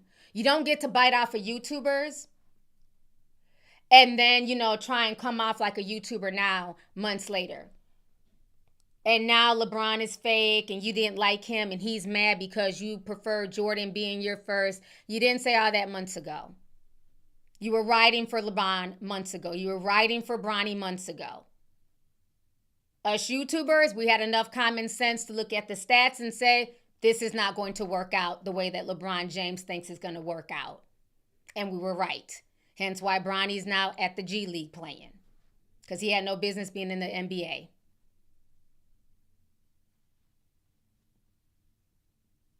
I mean, just think about it. For y'all who don't understand what I'm saying, imagine, right, for the girls, who don't watch sports. Let me break it down. Okay, so let's say you own your own shop, right? You know how to slay hair, slay wigs or whatever. And you're telling everybody, oh, I've been teaching my daughter how to do hair. She can, slay hair. She can do wigs. She can do whatever. And then, your daughter starts working at your shop, but she's fucking up everybody's hair. The wigs are not being slayed. She's not doing a good job. Customers are complaining. So, to save face, you send her to beauty school to go get further training. That's basically what LeBron did. He sent his son back to the G Leagues to get further training on his skills, to get his skills up to par, because he was not ready for the NBA. Anybody with common sense saw this. Same thing. That's like bragging on your child's abilities and they're fucking up everybody's hair in the shop. And then you decide to send them to beauty school. So, just in case, you know what I'm saying? Yeah, like somebody, the lace is lifted. She don't know how to, you know what I'm saying? She don't know how to slay the hair. Can't dye. People's hair is falling out. That's basically what LeBron did. Sent him back to school. So people are going to have opinions, right? Bronny is an NBA player. He doesn't get to be absolved of people having opinions, people calling out his stats. And LeBron is upset because, again, it's a reflection of LeBron because LeBron spent so much time bragging on Bronny's abilities. So that is on LeBron James. But people have the right to hold your son accountable and talk about his stats like anybody else. They did the same thing for LaMelo, Lonzo, for anybody else's child. Once you are an NBA player, people have the right to, look at your stats and call out what they want to call out. But I also believe that it's the way that you go about it. There also has to be a respect factor. So, yeah, I just wasn't impressed with his rant and rave. I'm glad that analogy helped some of y'all out because y'all was sounding confused. Like, what's the G League? So I'm glad that kind of helped y'all out. So yeah, I just wasn't impressed, by that. I just felt like he was doing a lot of showboating for his white executives at ESPN because they got to make that money back. So it's gonna be interesting to to see what comes of this, to see if LeBron ends up replying. If I was LeBron, I wouldn't even reply back. Next. I would just focus on my game and keep doing me. But to say that, I would have swung on LeBron. That's just ghetto. Let's just keep that real. Would he have said that if that was a white athlete? He know damn well LeBron wasn't coming to fight him. You think he's going to fight you in the middle of an arena with cameras? He knew damn well that wasn't what LeBron was on. But again, showboating, trying to talk tough, doing too much. Damn near sticky. He don't want that smoke from LeBron, child. All right, let me go ahead and read a few more of these super chats, and then we're going to talk about Trick Daddy, and I'm going to get up out of here. Please hit the like button. We got over 7,000 people in here. If you guys are enjoying the commentary, please hit the like button. Let me see here. Earbud fell out. Kevin Riley sent $10, says ESPN is like these networks. They get their heads stuck up their butts before the Kardashians. E had True Hollywood Stories before Ducks and Crackheads. A&E had Biography. Thank you for the super chat. Yeah, ESPN has changed a lot. It is not the ESPN of yesteryear. To me, it just comes off like a lot of just yelling. It's just all the hooping and hollering. There's like a lack of professionalism. And to me, it's no different than just watching a podcast on YouTube. Bunch of just yelling and hooping and hollering. It's not real sports analysis. It's like we have to be over the top to compete with social media. That's all I see, is them trying to compete with social media. Ronald Harvey sent 10. He says the NBA media is horrible. That is why Anthony Edwards doesn't want to be the face of the league because of that. And Stephen A. Smith and Skip Bayless are at the cost of this. Straight clowns. I agree. And I don't blame Anthony Edwards. Anthony Edwards is 23. Got a bunch of damn kids coming out here now. Yeah, I wouldn't want to be. That's why a lot of them, they see what LeBron has been put through. They don't want the smoke. They don't want to be bothered. They just want to play the game and keep it pushing. There's really nobody right now that we can say is the face. Anthony would be the closest, but nobody wants the job. Because look what LeBron has gone through since he got into the league. And it started with Skip Bayless's ass. Even today, Skip Bayless was throwing shade about LeBron was saying that he hasn't really talked to Michael Jordan. I think he said they text every now and then. He said, well, maybe once he leaves the league, maybe him and Michael Jordan will be able to talk more. And Skip Bayless just came out dragging him. Let me see if I can find it.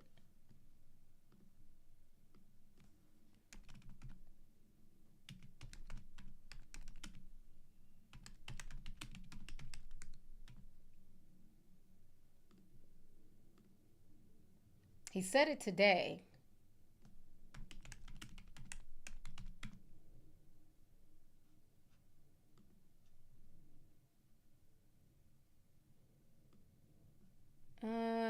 Let's see if this has it. Here it is. Told you I keep it with all this shit, child. I love my little sports tee. All right. So it was basically, with the interview with Pat McAfee. So this is what Skip Bayless says with his messy ass. Hey, LeBron, I see where you say you and Jordan don't talk, but that you hope that changes after you retire. It won't. He's above you and will remain aloof. You chose to wear 23. Keep doing this, his pre-tip powder toss, to pretty much announce I'm the next him. Nope, he won't forget. So this is the same man who's literally out here willing to pay $1 million for some box that he's never had, mind you. Ain't never even sniffed the puss, okay? Willing to pay that lady $1 million. Meanwhile, he has a wife. And you're still throwing shade at LeBron James. You don't know what type of relationship him and Michael Jordan might have once he retires. But why are you so invested in always throwing shade at this man? He's been dragging LeBron literally since LeBron was in his 20s. He's made a whole career of dragging LeBron James. He literally put Stephen A. Smith on to sit up and drag LeBron James. Skip needs to stop it because he ain't said 2 words about that damn lawsuit. We ain't forgot.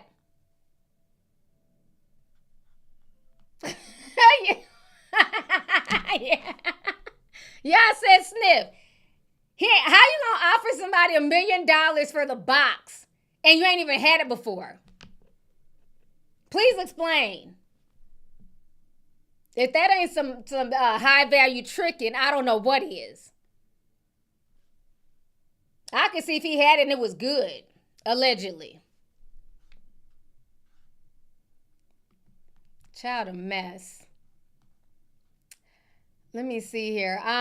Kirby Wiggins says, Steven don't want that LeBron smoke. LeBron would mop the floor with that lion rabbit trick. He better stay in his lane. I definitely agree. Hey, Carney says, been a tea sipper for almost 10 years. Keep up the good work. Thank you for keeping us informed and having integrity. You are so welcome, and thank you so much for tuning in today. Maya says, so happy you went live on my birthday weekend. You are so welcome. Thank you for the super chat. The 28 Who said $9.99 says, first take is The View for Men. Same time. Same time slot too. That is so funny. Because that is what it comes off like. Keisha in Love sent 10 says, hey, TT Beautiful, not Shay Shay on Nightcap going in on LeBron for not playing hard. I have never heard Shay Shay talk like that. He's big mad he hasn't gotten an interview with the King James yet. Yeah, at this point, like I said, I feel like they are all in competition with YouTubers. They want to be just as vocal and vulgar. That's what it is. But thank you for the super chat, sis. Miss Sasha sent $4.99. Thank you, Miss Sasha. Sierra Thompson sent $9.99. Says, did you see the 4 Houston officers unalive themselves 6 weeks apart? Same exact thing happened in LA. Nope, I haven't seen it. But thank you for the super chat. So let's go ahead and talk about the last story here.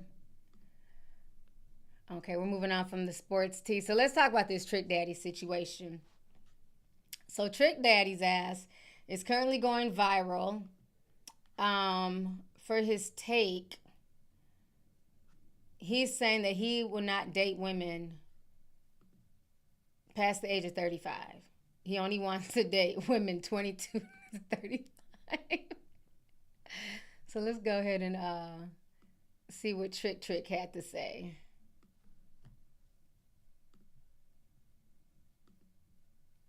All right, child. I tried dating women my age. That's the hardest shit in the world. Oh, man. They stuck in their fucking ways. They wonder why they can't keep a man. Now, look, now, you know they gonna get you for this now. I wouldn't give a damn. Them old hoes need to lower their standards and realize that unless you want to Trick, no. Unless them hoes want a nigga unless they want a swap out, a nigga that's a swap out artist, unless them bitches want a yes man or a paymaster. Bitch, I'm the sugar daddy with no sugar. Yeah, sweet and low. I'm not doing whatever you don't do, you don't get paid for. Like, bitch, stop always complaining. Like, for real. Them hoes stuck in their way. I asked her, where you at? You ain't my I'm not your bitch. I hope I'm not your daddy, bitch. I want to know where you at, bitch, in case you get in an accident, in case you get a flat tire. I'm not. See, women want to get treated like niggas. I can't. I don't like niggas. I'm going to treat you like a nigga. I treat niggas any kind of way. You want to get treated equal. So you telling me you want to get treated like a nigga because you can never be a nigga. You can never be me. If a man going to be a man, are you really a woman? Why you don't cook? Why you don't pay more attention to me like you pay attention to your eyelashes? A 50-year-old ain't got no baby here. Why do you wait till you were 45 to get braces? And shit like that. Like, you waited you 45 years old to get braces. And now you got your little daughter, 21, getting her body done.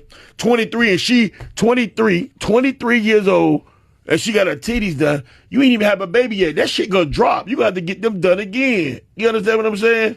Like, ain't no 40 years old. You're 45, you ain't got baby hairs.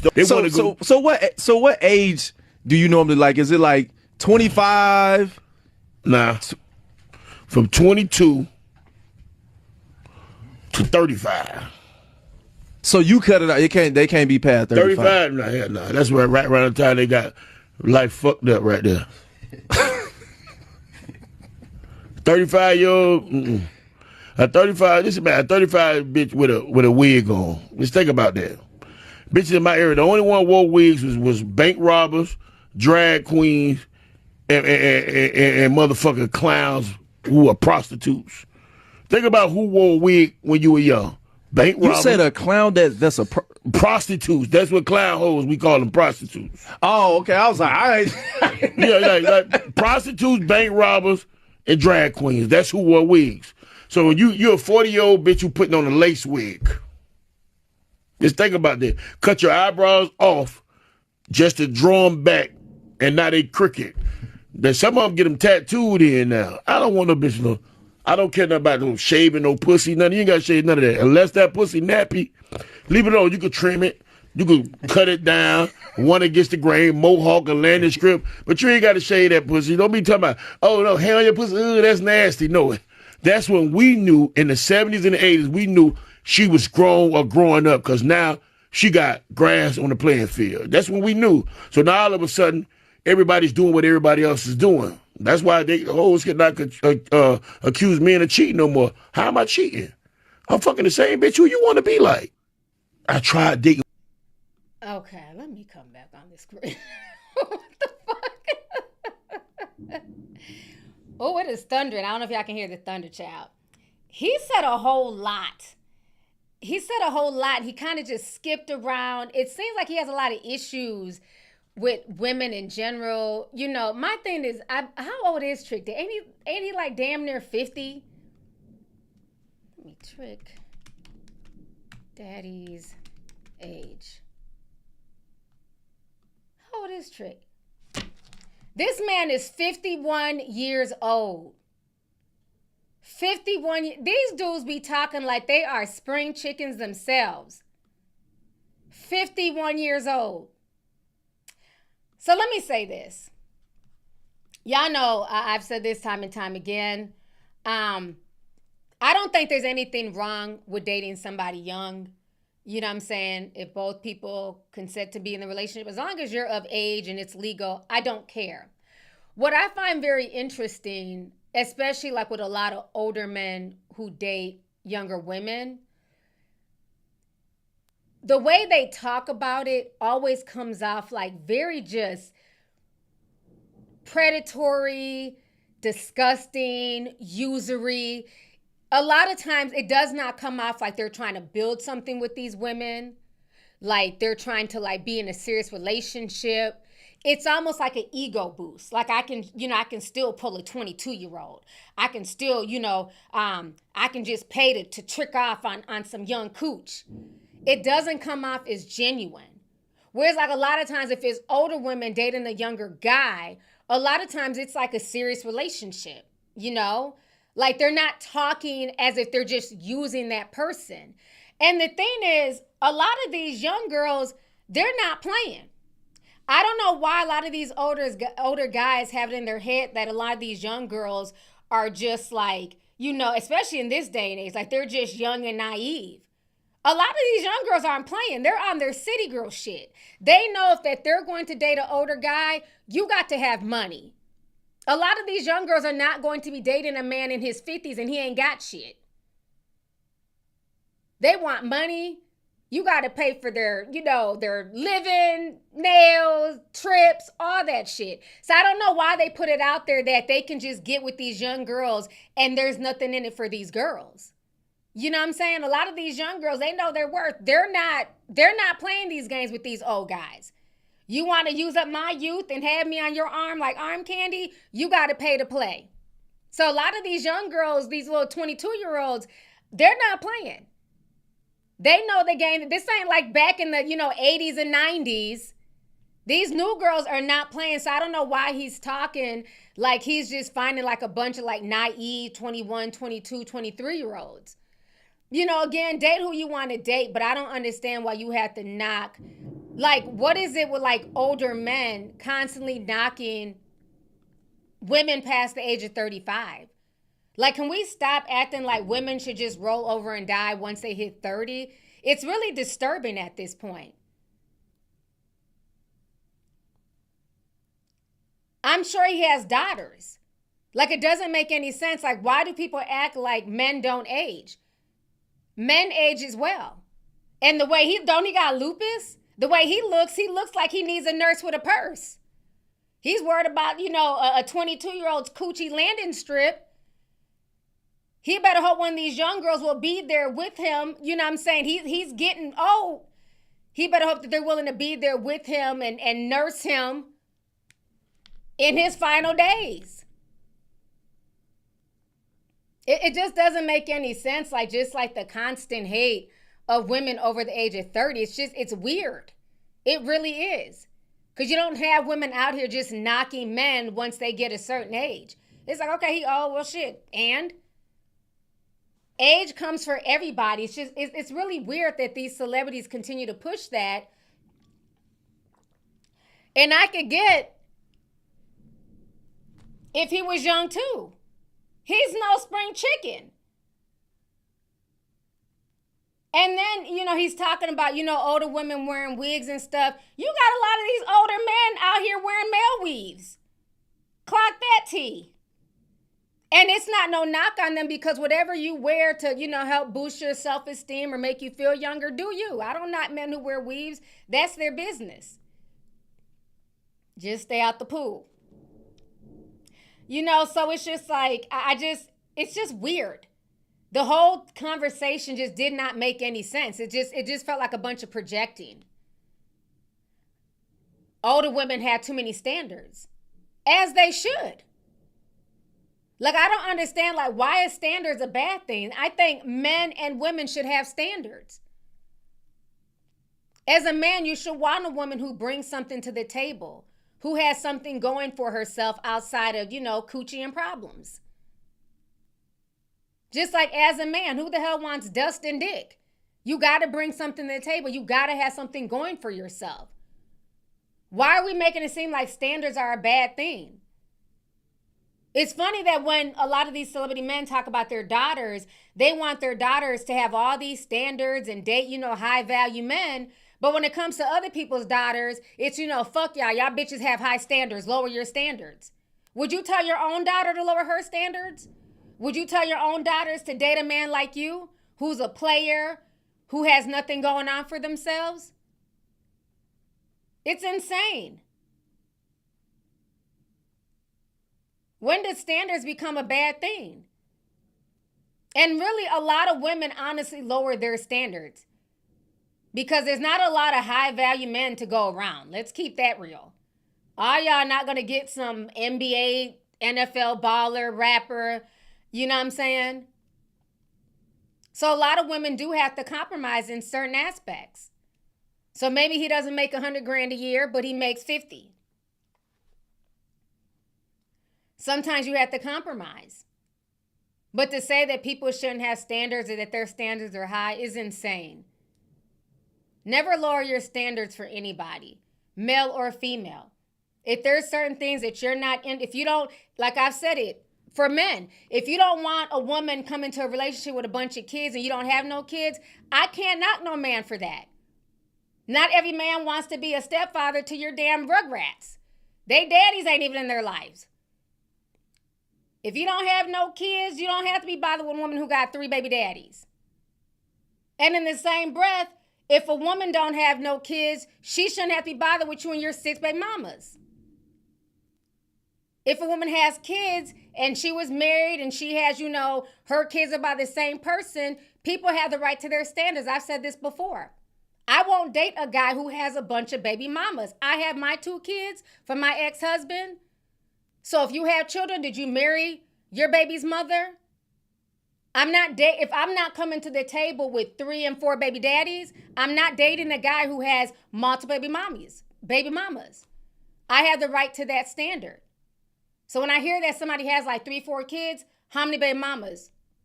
Oh, 1. Oh, okay. 4? Oh, I'm good. How you gonna have standards and you have kids? Those are my standards. I'm not dealing with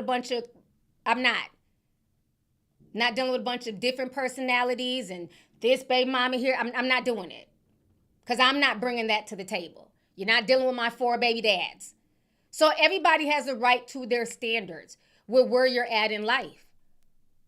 Just like people got mad at Ebony K. Williams because she won't date a bus driver. She's a lawyer. Why should she have to date a bus driver if that's not what's in the cards for her? But yet a man can be like, I don't want no big fat bitch. You gotta plastic surgery, you gotta look like this, and that. And everybody's like, okay, well, that's his preference. But then as soon as a woman has standards, it's an issue. At the end of the day, you gotta know where you stand in the grand scheme of things. And you have the right to your standard and nobody should shame you for that. But you can't have some unattainable standards and then you over here trying to knock people. Because again, if Trick Daddy was really, having money like that, he wouldn't be on ratchet television exploiting his life. Because men who have money, they move in silence. They're not on reality television. So let's start there. So I think he's upset that his funds are not funding, and the fact that he has to depend on a YouTube cooking show, Love and Hip Hop checks. And he knows that most of the girls who would even mess with him are only there for money. They're only there to be adjacent to fame. And I think that's why he's really bothered. He wants true love. He can't find it. So he's knocking the women that he really wants, and he's having to settle with the 22-year-olds. And again, there's nothing wrong with dating younger if it's a genuine relationship. But if it's just you talking about, just running through a bunch of young girls, that's not genuine. You're just an old ass freak. Nothing more, nothing less. So I don't know. It's really weird. Like, he was just coming off saying so much stuff and, being so angry and jaded. I think he's just really upset where his life is at right now. And he's projecting that onto other people. But like I said, man or woman, yeah, you should have your standards. But again, if you're happy and you're content with your life, you don't have to sit there and knock other people. If you know that you're not going to date a single mom with like 4 kids, that's fine. But do you have to sit online and knock single mothers and, knock people with, 4 or 5 kids? Do you? Date other, childless people. Why do you have to knock people who are not in your standards? If you feel like you don't want to date, a bad built man who's shaped like a sack of upside down laundry, that's your business. But do you have to knock bad built men and bad built women? No. Just do you. Look for what is appealing to you and do you. It's too much tearing of each other down, and it's sad. Because the thing is, y'all keep acting like life is over once people hit 30. And then y'all sit here and y'all give these young girls a complex that they're literally scared to death of turning 30. You got 14-year-olds out here with like all these skincare routines and 8-step systems because they're scared to age. You got Kylie Jenner's face melting because she done injected herself with all this bullshit because she doesn't want to age. Now she look like she my age. Everyone ages. What is the opposite of aging is death. So it's sad that we sit here and we knock people for getting older. I mean, he's talking like he's a spring chicken. Child.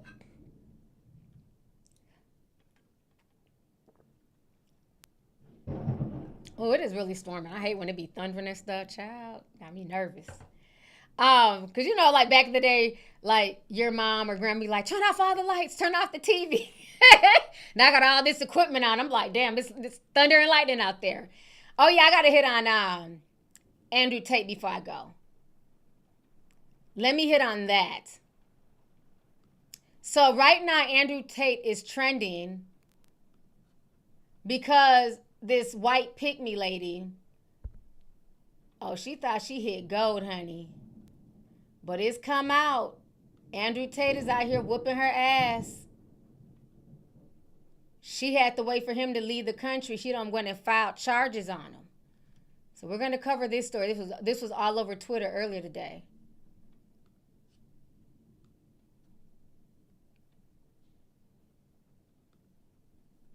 All right. Andrew Tate's girlfriend, Bree Stern, claims he attacked her during sex and files a police report.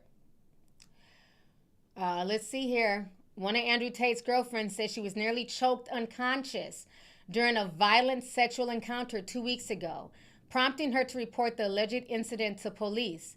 Bree filed a sexual assault report, and she claims Andrew attacked her on March 11th while they were staying at the Beverly Hills Hotel, according to sources with direct knowledge. She told the police that Tate began choking her while she was having sex, but it got too rough, and though she begged him to stop, he kept going. Bree says the more she struggled, the more violent he got. She felt everything getting fuzzy, like she was phasing into unconsciousness. Bree says the violence only stopped once Tate was done having sex, and once he fell asleep, she went to the bathroom to document her injuries. TMZ has obtained pics showing bruising on her face. Bree says she went to an emergency room in NYC where she had flown for work. A couple days later, the documents now show she was diagnosed with a post-contusion. So these are the receipts from the hospital. But check out these text messages.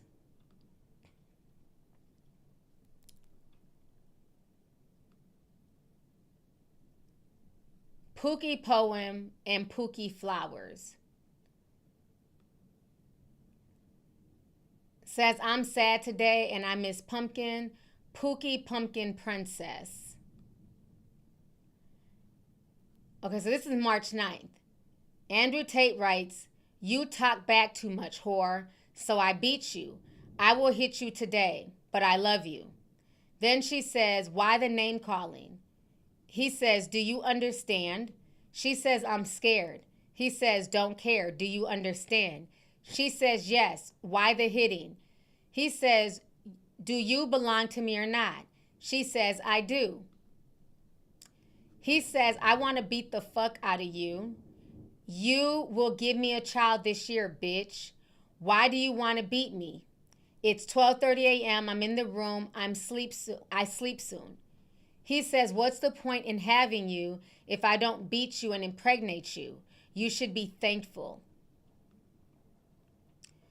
Then he says, if you ever betray me, you will regret it. She says, okay, crazy. He says, no, I'm serious.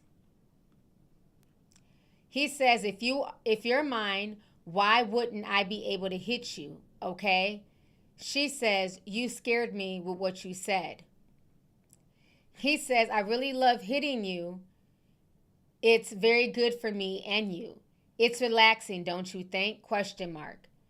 She says, Pookie, no, I cry. He says, you need to be hit. She says, why? I don't like it. Why did I do? Or I think she meant, what did I do? But she wrote, what did I do? He says, you deserve it. So, that is some sick ass shit. But are we shocked? This is Andrew Tate, okay? So now, let me go ahead and go to her Twitter page. This is the girl. So now she's on here, taking it to Twitter.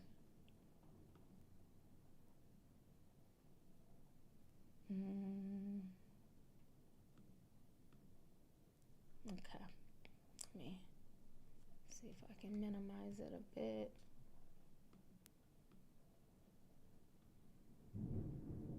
Okay. So in this one, hold on.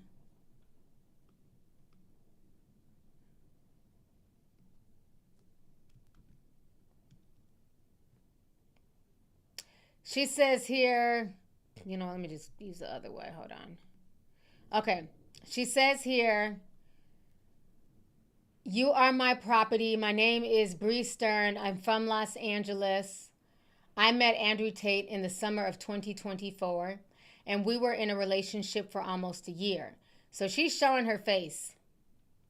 You can see here her face is bruised.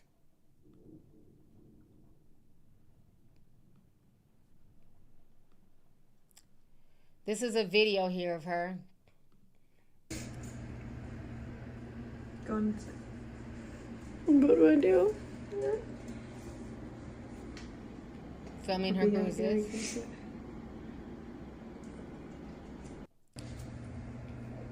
She says here, we met because he needed models for his crypto coin and promised to help me save my crypto coin sister. We spent as much time together as we could, but when we weren't physically together, we were in communication all day, every day. Here she posted a picture of them kissing. She said, he was my best friend. I stood by his side unwaveringly. We made plans to live together, first in Romania and then in Miami once he traveled to America. Then he says, besides the fact he has hurt me so badly, I still love him. Maybe it's Stockholm Syndrome. I don't know. But before that, she said he wanted to start a new life together once he arrived in the U.S. He wanted me to have his children and always told me we would be together forever. Andrew told me he loved me every day, and I was very much in love with him. And so these are some of the text messages I read. This one, she says, the last time I saw Andrew was March 11th at the Beverly Hills Hotel. The last words he said to me before I left the hotel was, shut the fuck up, bitch. You will never back talk me. You are my property. So he texts, if you're mine, why wouldn't I be able to hit you? Okay. She says, you scared me what you said. He says, are you scared of me? Physical violence for me is a huge no. I don't even like it when you hit me during sex. It scares me. She says here, due to the events that have transpired in the early hours of that day, as well as his final degrading words, something just clicked and I finally recognized someone who truly loved me wouldn't say those things or hurt me repeatedly the way that he did.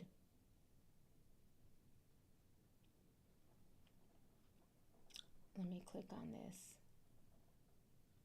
So she says here, why are you being mean in the other chat? He says, because I want to beat the fuck out of you. You will give me a child this year, bitch. Why did you want to beat me? Okay, I have read that already. Then she says, this wasn't a joke or an internet facade. This was the reality of my boyfriend in my life, and I need to take back control. You are my property, echoed in my mind.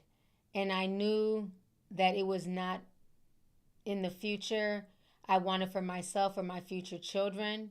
It was not easy, but I gathered the courage to do what I had contemplated on doing for a long time and leave him. I grabbed my things and walked out of the hotel and walked out of our relationship. I went to a doctor. I went to the police last week, and this has been very difficult and extremely scary for me. I am an emotional wreck, and I am constantly looking over my shoulder. I'm not the person I was before. All right. So y'all just heard what Bree had to say. This is my issue with this situation. And again, this is not to victim shame, because y'all be like, Tia, you're always shaming victims, whatever. My issue is this man's abuse has been recorded for years. There were documentaries on him. There was a YouTube channel that exposes him. I had talked about that YouTube channel a few months ago. Put a teacup in the chat if you guys remember that YouTube channel. Who bought receipts? They went through the court records. And in a lot of these documentaries, a lot of the girls were saying the same thing. That he loves rough, violent sex. He loves to choke. He loves to abuse. He loves to call women degrading names. All of these women were saying this. But see, what happens is that a lot of women feel like, oh, it was those other women. He would never do that to me. My body's different. My coochie's different. He loves me. Oh, maybe they didn't put it on him right. I'm prettier. I'm blonde. I'm just, whatever. The stupid shit that pick-me's tell themselves. There was well-documented information of this man's abuse. But again, you thought you could change an abuser. You thought you were better than the last woman. And he taught you that fat meat is greasy. This is why I say time and time again, there's no real sisterhood. Because there's no way that I could see all the evidence against him online, in documentaries, other women coming out telling their stories, and you ignore all those red flags and still get into a relationship with this man. So now he responded back to the accusations. And this is his response, like a true narcissist.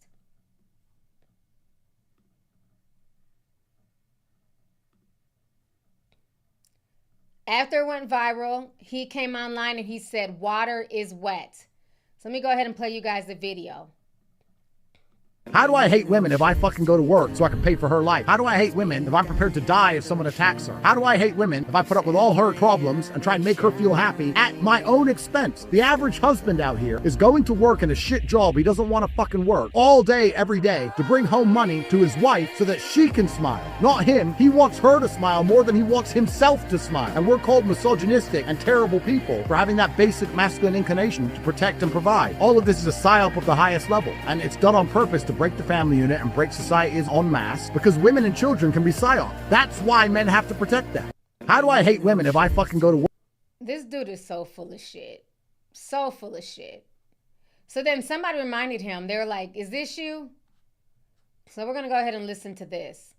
They posted this. Again, all these clips are online, and you can say that they're jokes, but I don't know who jokes like this. Okay, you ain't gonna do shit, but you know what they didn't teach you in self-defense?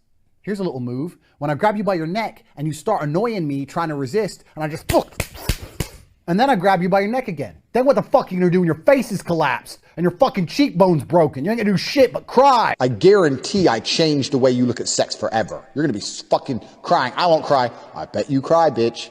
I bet you fucking cry. You're saying I wouldn't cry. You're challenging me to a fight. You're saying I can't hurt you. You're out of your fucking mind? I don't even have to fuck you. Forget the sex part. That's a distraction. My dick can stay in my pants. I'll just start beating the shit out of you. How about that? We walk in the bedroom. I start kicking your ass. No sex. No sex involved. But you cry then. I perfected this in pimp school. When I got my PhD, we had to practice if a girl comes at you, you cheater, you cheating. It's bang out the machete, boom in her face, and then grip her up by the neck. Like, shut up, bitch! Her panties get wet. The machete's on the floor, her panties are all wet. You go, fuck her. That's how it goes. Slap, slap, grab, choke, shut up, bitch, sex. These are the basic moves of pimping.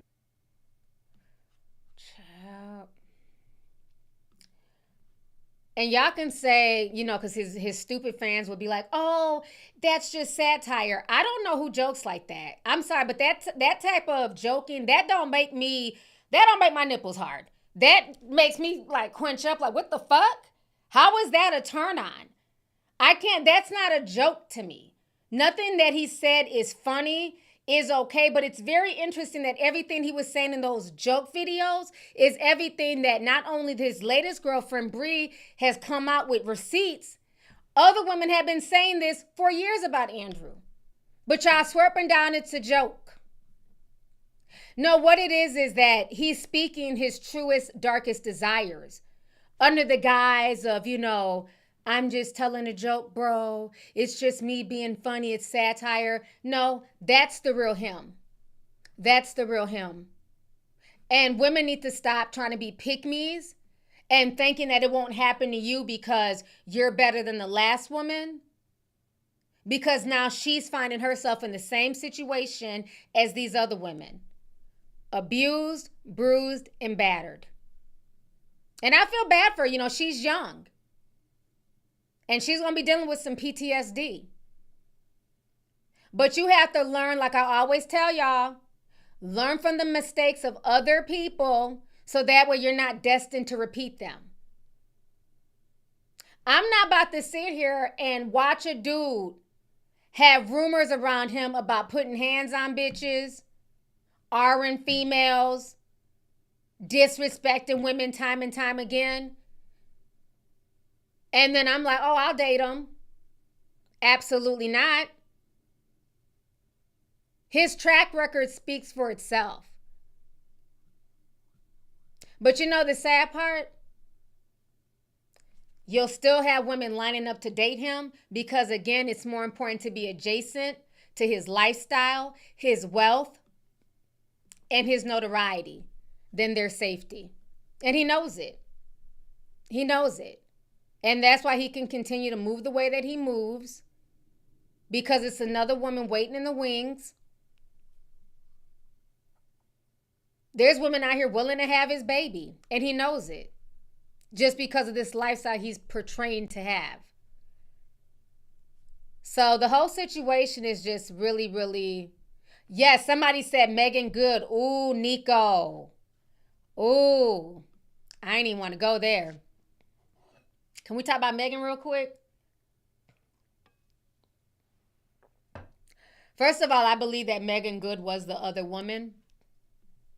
When that white lady in the car, forgive me, I forget her name, the one that Jonathan Majors had abused, when she saw him texting somebody else, they got together too quick for me. Ain't no way in hell you was in a serious relationship with this woman, with the white Coretta Scott King, and then all of a sudden, once the video comes out and you're being arrested and being smeared, all of a sudden you and Megan are together and she's your new Coretta Scott King. Then it came out, I don't know if y'all remember, I think it was like earlier this week, audio came out of Jonathan Majors basically admitting, it was secret audio recording of him admitting to putting hands on that white woman. What's her name? Grace Jabari. Thank you. Grace Jabari. I appreciate that. So now there's no speculations. He's on camera admitting that he put hands on her. So all I'm going to say is good luck to Megan. Because now she secretly married him. He's, doing hobo tours, crying on Sherry Shepherd, talking about how she stood by his side and lost endorsements. Once again, it's a black woman with a cape running to fix his reputation. But I hope when it's all said and done, her reputation is not left in tatters. And I hope that he does not put hands on her and abuse her the way he did, because it wasn't just Grace Jabari. It was another woman too. Another ex came out, also confirmed, that he's done stuff, that he put hands on that person. After a while, everybody can't be lying. And let's not forget, he's an actor. Every time he breaks down crying, I feel nothing. I feel the same way about him crying, the same way I feel when Meg Thee Stallion cries. I feel nothing. Y'all can get mad. I felt nothing when she was crying and carrying on about all that stuff. I think they all had a hand to play. A lot of these celebrities be acting. They know how to play on emotions with heartstrings and all that stuff. When somebody is genuine, as an empath, I really feel it. It'll make me want to cry. I'll start welling up. I feel absolutely nothing when that man be crying on Sherry Shepherd, when he was crying at the one award show. I just sat there and kept scrolling. I felt nothing.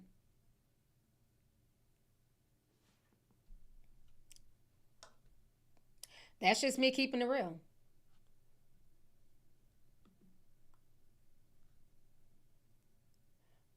And I like Megan Good. I met her and her ex-husband, the pastor. She was cool.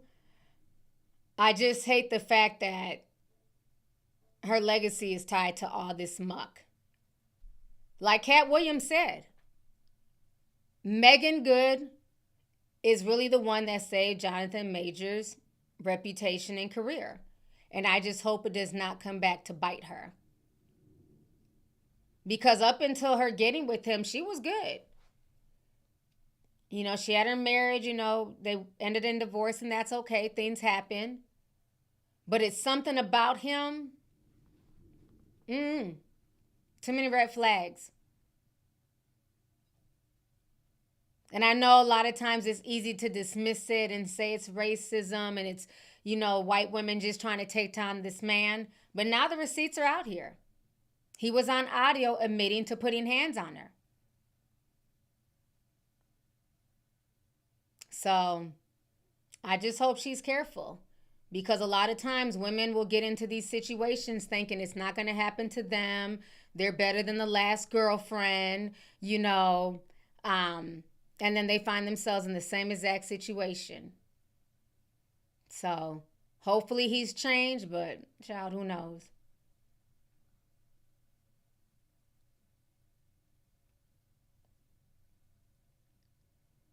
But yeah, hopefully this lady Bree, gets the help that she needs, counseling, and that she does not go back to him, because that situation is scary, the way he's talking to her. And a lot of these red pill guys talk to women like that.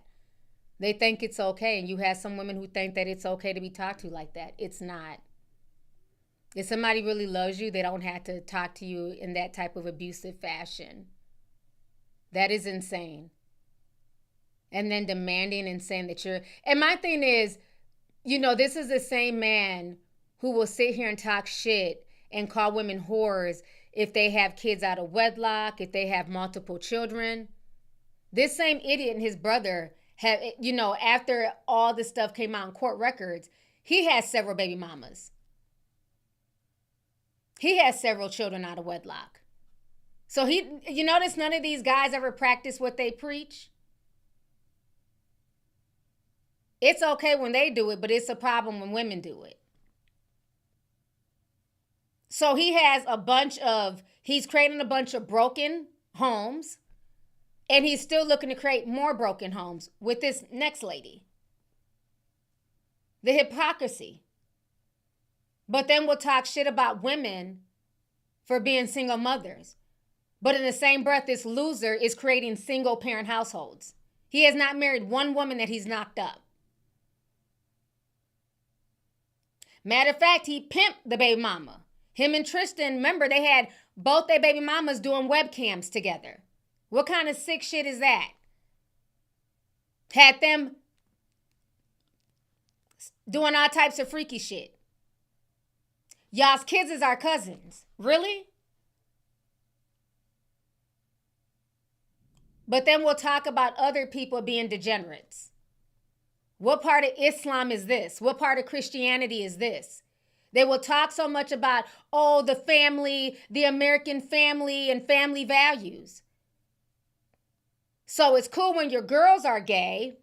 It's cool when your baby mamas are scissoring and, you know what I'm saying, eating the box. Y'all are cool with lesbianism, but it's the LGBT community ruining the straight family. Interesting. These people are hypocrites. If you're against LGBT and gay stuff, you would not be running a cam business, having women engaging in lesbianism.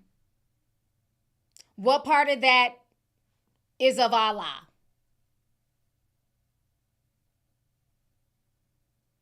Y'all better watch who y'all follow, honey, because a lot of these people are demons in disguise, and they will lead you straight to hell. So hopefully she gets some counseling. Again, ladies, stop being pick-me's. Stop thinking that what happened to the last female won't happen to you. Because like I said, all the evidence been out there online about this man. But she thought she was better than the last girl, and she got her rude awakening. But I'm glad that, you know, she chose to come out and tell her story publicly. I will give her props for that. But let's start learning from what happens to other women so that way we're not repeating that same cycle of violence.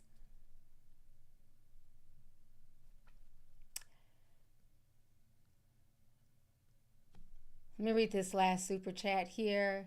Thank you to everybody that's gifting people memberships. I appreciate y'all.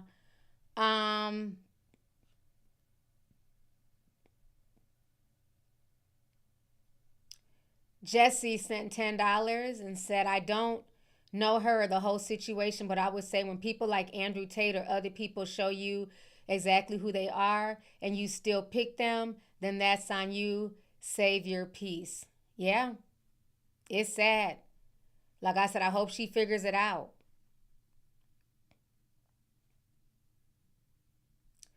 The 28 Who sent $9.99 says, you know it's bad when Twitter is clowning her for getting with him. Yeah, they're dragging her on Twitter. Because like I said, all the receipts have been out there.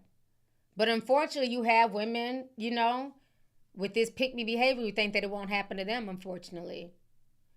April Ray sent $9.99, says, T and the tea sippers, you're clocking tea per usual. Don't forget. You don't forget a thing. Love you, sis. Love you too. Thank you so much. Please hit the like button, y'all. We got over 8,000 people in here. Tabby Catson, $20 says, Tate gives me insecure vibes. Nothing about him screams secure man. Why do boys look up to this loser? Yeah, there's definitely a lot of insecurities, a lot of misplaced anger. I think the problem is, there is a lack of masculinity in society, and when you have men like Andrew Tate and they're coming from a masculine point of view. You have a lot of single mothers, a lot of fathers not being fathers to their sons, and you have a lot of young boys who are looking for a masculine figure. They're looking for a father figure. I'm saying that's only natural. Every child deserves to have both the female energy and the male energy. And a lot of children are being raised in homes that it's just female energy. So they're looking for that, and they're looking online, and they're finding the red pill community. And you can't knock them because these are young people. They don't know. So they're taking everything he's saying as the Bible, as fact. And it's not. And masculinity, normal, not toxic, is under attack. Look how Anthony Mackie was attacked for basically saying he's not buying his kids Jordans. He expects his sons to step up and, take care of their mother. If he's not home, they need to be able to protect the household. People were like, oh, they're children and you're doing too much and that's child abuse. What?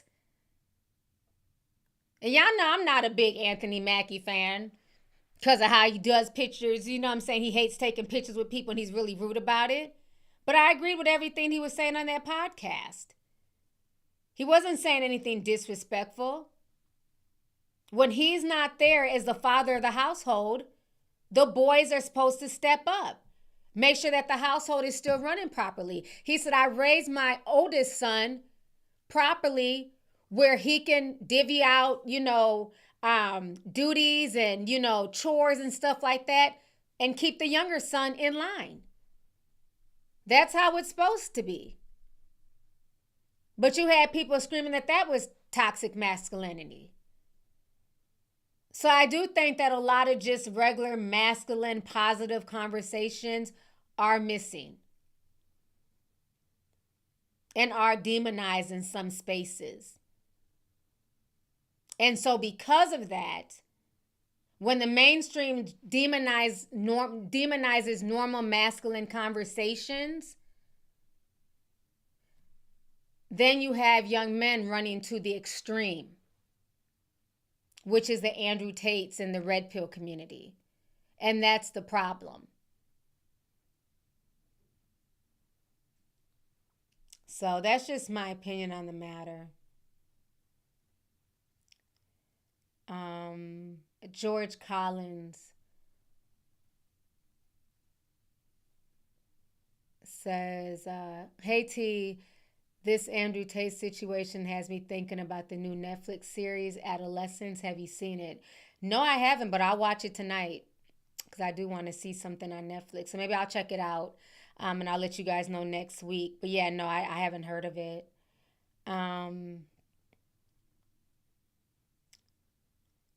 Shireen Sam5 says, I wanted to show some support from Miami. I recently turned 20. You're someone I look up to. Keep being great and an amazing role model. I love your wisdom. Thank you so much. I appreciate it. And happy birthday to you, sis. Thank you. Let's see here. Yeah, y'all. It's been 2 hours and 38 minutes. I am tired. What time is it? Yes, 9. I'm tired, y'all. I'm about to go ahead and get ready for bed.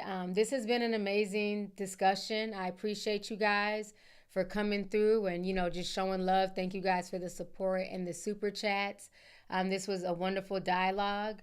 I'll try and drop some more videos this weekend. If I had some time, I would definitely do that. So everybody have a good night. Thank you guys for joining me. I appreciate it. Love you guys. Enjoy your weekend. Stay safe, everybody.